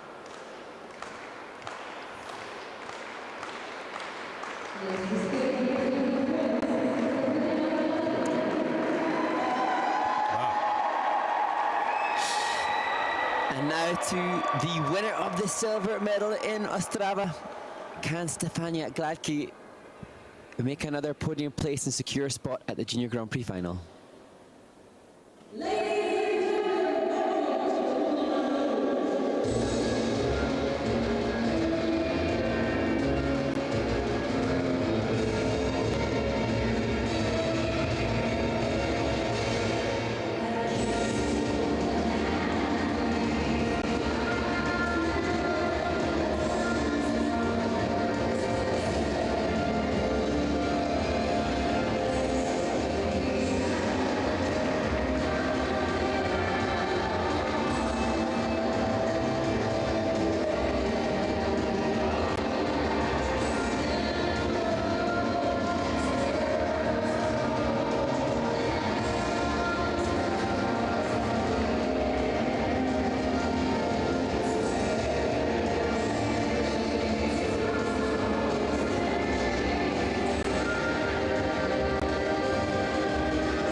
Well, Stefania Gladki delivering a sensational skate in her attempt to secure another medal on the Junior Grand Prix Series this year. She's 3 points off the podium. No, yeah, 3 points off the podium, but that skate is going to be difficult to beat. And I think from a program components perspective, that was so constructed brilliantly as to presented superbly. And yeah, mid to the high sixes. She's a full package. She can jump, and she certainly has the program choreography and presentation. The one thing is, she's not a big jumper, but she's efficient. And look at the back of the posture all the way through this triple loop. Gets that done. She knows exactly where she is in the air, what she has to do to make this work. There's the triple lutz. It's not huge, but it's efficient in rotation. Gets all the way around. There are no elements that are under rotated. Another triple lutz a little bit later. And so she is ensured, no matter whether it's a big jump or not, it's all the way around, and that's what matters. She's not losing any points with under rotations. Yeah. And at this point, I thought she just had a little mental check. She's going to do this difficult blade feature within the flying camel. And so it was almost like she'd start to release some exuberant energy and then thought, oh no, I've got that difficult new blade feature to consider. I just need to maintain composure.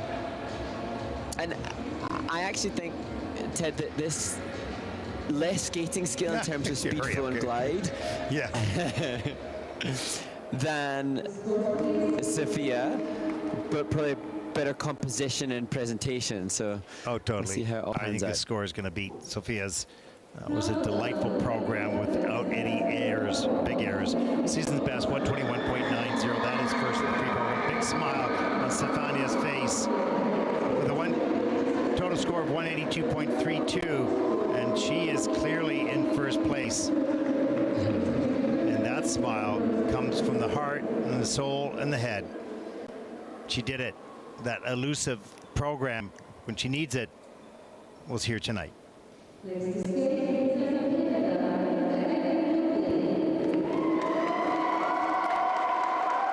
now, having seen skaters who have had the experience on the Junior Grand Prix, Megan Woodley sparkled in her debut in the short program, hoping for another clean skate for the 15-year-old Canadian.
Megan Woodley from Canada completes her free skate, and of course that wasn't the clean skate that she debuted in the short program, but I don't have a reference point, Ted, for what the skater has done competitively. What we can see, despite the mistakes here, is a skater that has potential and the justification of being in the top group. Well, this is a bit of a welcoming to the Junior Grand Prix and to international competition. This is a very good skater who opened up with freedom. She had nothing to lose in the short program, but a new environment in the free program, in the final group, and seeing those scores and marks go up in front of you is not easy. And so I think that she's a wonderful athlete, and she's learning how to connect with the music as well. But that went kind of out the window tonight because the mistakes on the technical elements, and she tried to get back in the program and just lost sense of where she was. In the short program, she was completely controlled and calm, nothing to lose, new on the scene. But now you're in the final group. That's a new experience. You cannot train for that. You cannot experience it until you're in it. And this was an important experience, not a nice one, but an important experience for Megan to have. And thank gosh she has it now, early on. And so I think this is a positive thing long term, but a short-term pain tonight. Yeah. And Megan had explained that she learned initially to skate in hockey skates with a view to being an ice hockey player, but then she saw Disney on Ice, and that changed everything.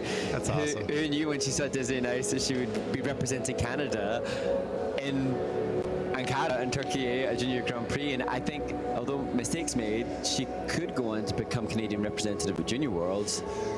Yeah, and you know, you don't know what happens between the short and the free in regards to all your friends are texting you, oh, that's great, that's awesome, and all of a sudden, does that add to the pressure? How do you cope with it? You've never been in that situation before. That's reality. It's not a bad thing. This is normal. This is, in some ways, long term, it's a good thing because you need to face it, and you're going to face it at some point. Let's take a look at the scores for the free program for Megan Woodley of Canada. Not going to be what she's capable of or what she wishes for. But on this day, it's a 94.60, and that is will put her into 7th place. And she's going, okay, that's not so bad, right? With a 156.88, and that'll put Megan currently into 6th place with 3 to come. So she'll be in the top 10, and that'll be good. But she's going to be back with vengeance, I can tell you.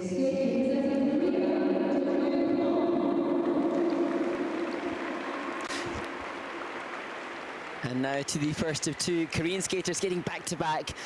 Jong-Yuh Hang, third after the short program. And she will skate to Nero by 2 steps from hell.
Jong-Yuh Hang, the first of the two Korean skaters skating back-to-back, completes the free skate, and one has to admire her tenacity after that opening fall on the triple flip to fight back through some of the remaining elements. I fear too many mistakes made to make a medal a reality now for the 14-year-old. Yeah, she's a powerhouse, that's for sure. Lots of assertive skating throughout the program, good speed. Here we take a look at the triple flip, and off the top of the program, back of the heel on a lean, takes the fall, triple Lutz. That was nicely done. So back on track here. And then the triple loop. Barely gets that free leg back in time. And she's a really good skater, but you can sort of tell doesn't have a lot of experience yet in keeping herself sort of calm throughout the program. But you can see the skill. Takes a hard fall on that double axel.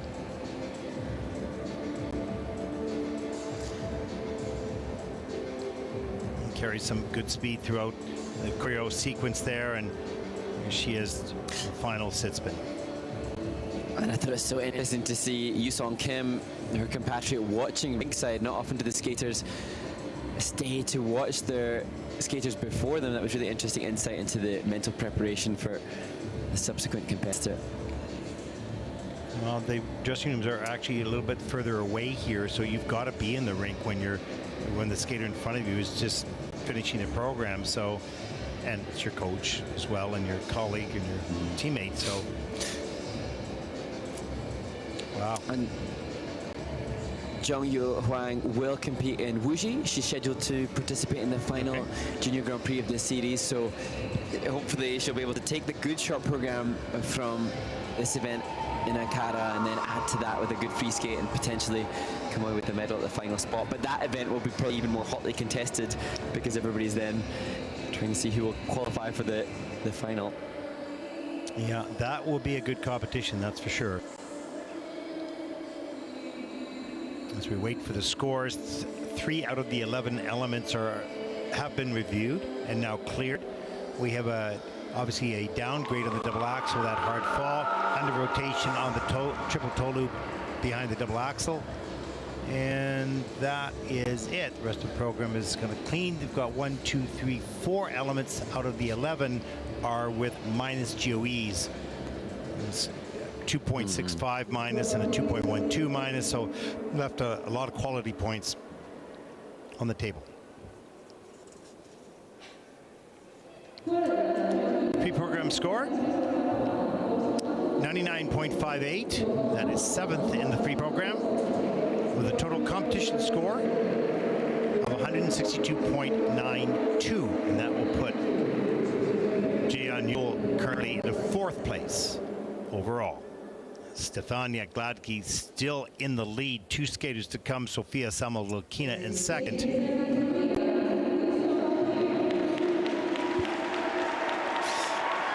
Well, we saw Yuseong Kim watching ringside. Now it is her turn. She's seen her sister competing in Ostrava successfully. She had triple axel there. Yuseong Kim will, her twin, open successfully with triple axel here.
Yuseong Kim. Her coach had explained she's a competitor who thrives and rises on occasion, and that was evident even before she started. She appeared so happy to be out there, and that performance is one of somebody who any pressure applied from beneath her seemed to fuel her competitivity as she skates cleanly here. She looked like she could not make a mistake. She was so determined, so on top of her blades, so much in body alignment. It was just remarkable. As we take a look at the triple axel, let's look at this in super slow motion. Arms and free leg snap up into the air, tight position, all the way around, gets the free leg back, made it look easy. And it's not. There's the triple flip, great distance, reload, triple toe loop. Yeah. Sometimes you wonder, is that double or is that triple? Because she makes it look so efficient. And seamlessly interspersed here, she does this left arm movement. She does it quite regularly, the same thing. But it's an attempt to showcase the elements that are seamlessly interwoven in the composition of the program. Ted, if you allow me the indulgence of just suggesting that whilst this was utterly sublimely brilliant, Yuseong Kim, if she could just turn her foot out and point her toes a bit more in the landings, just to add that extra tiny little bit of extra finesse. No, it's true. I mean, she's an incredible jumper and really a wonderful program skater. What would you polish up as she moves towards senior at some point? Those little details, those are important. They're not important. Of course, they're important at all times, but they're not going to kill her here. But in senior, yeah, they would have an effect. Let's take a look at the scores. 133.91. Ooh, huge. That's first, obviously, by a mile. And with a 198.63, so just 2 points or a point and a half off a 200 mark. Wow. Outstanding, and sets the bar for Ami Nakai, who will skate next. Stefania Gladki, she will take a medal, but what color will it be? And that score by Yuseong Kim higher than Mao Shimada posted in her most recent win. As we look now to the final competitor, Ami Nakai.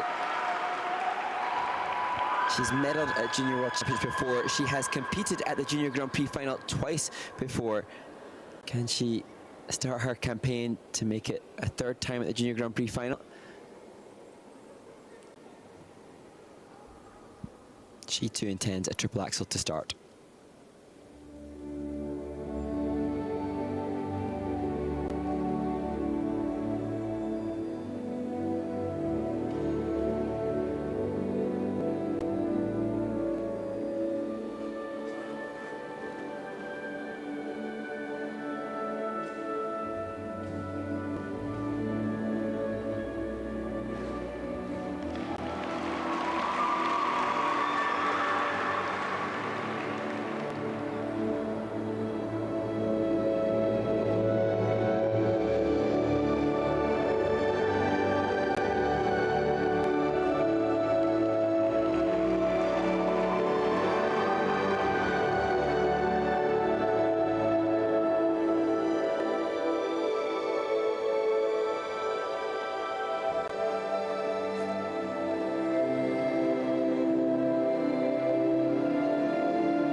Ami Nakai, the leader after this short program, completes her free skate. And if any of you were noticing the top left-hand corner of the screen for the technical element score, you would see that there was an 8-point margin adrift from Ami's performance to that, as the other members of the Japanese team cheer her on to that of Yuseong Kim, whose triple axel was a heavy weight in what might happen in this event.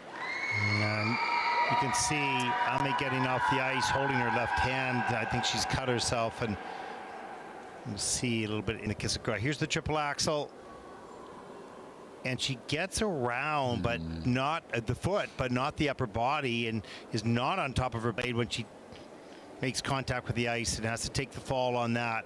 But everything else was really nicely done. Here's the triple loop, no problem, and beautifully executed. Sorry, Mark.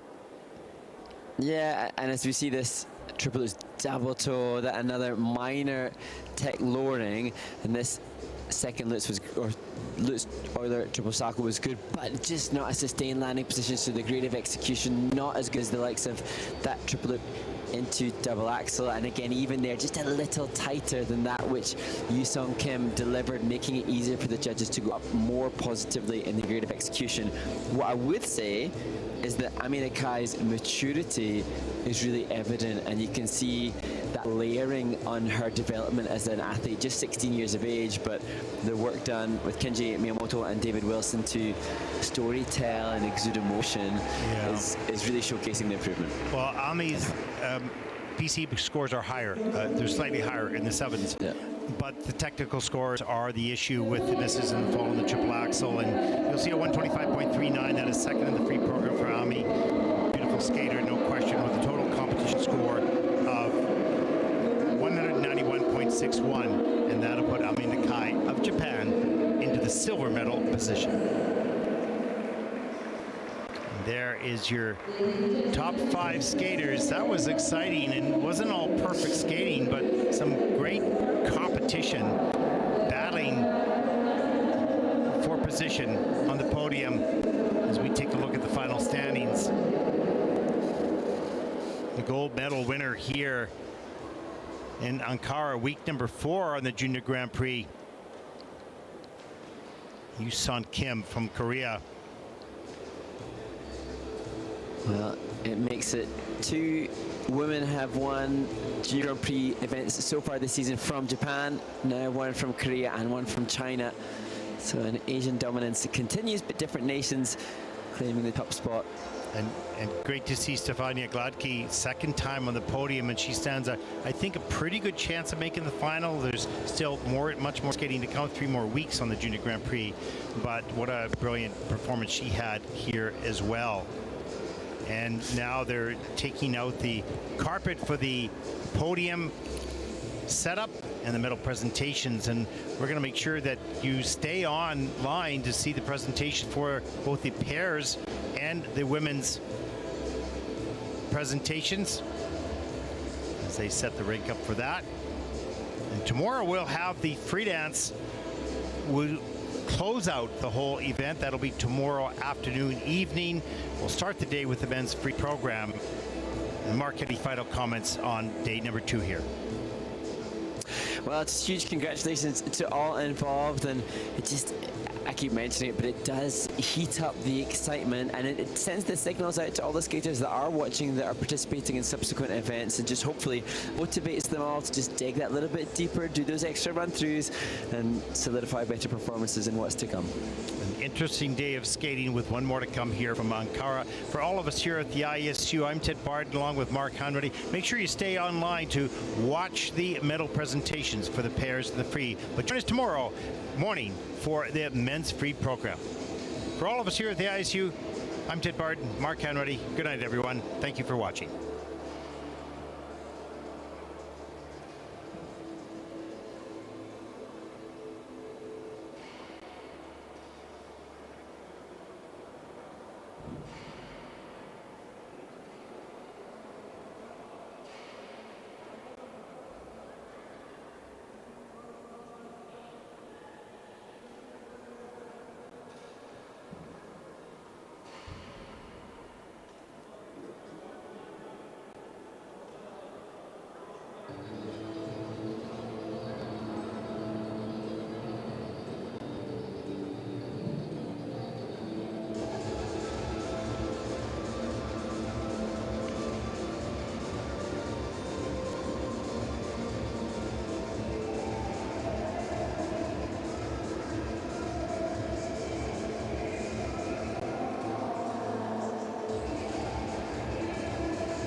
Abi Kanada 1, Amerika 2, Japonya 3.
felt like this. There must be something wrong.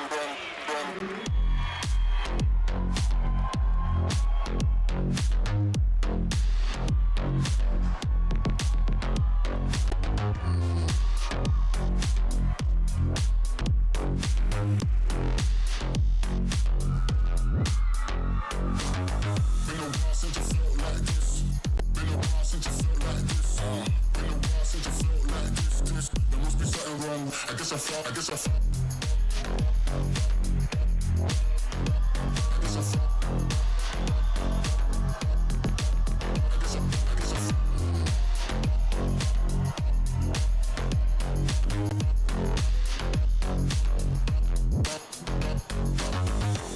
Since you felt like this, been a while since you felt like this. Been a while since you felt like this. There must be something wrong. I guess I found out. Been a while since you felt like this. Been a while since you felt like this. Been a while since you felt like this. There must be something wrong.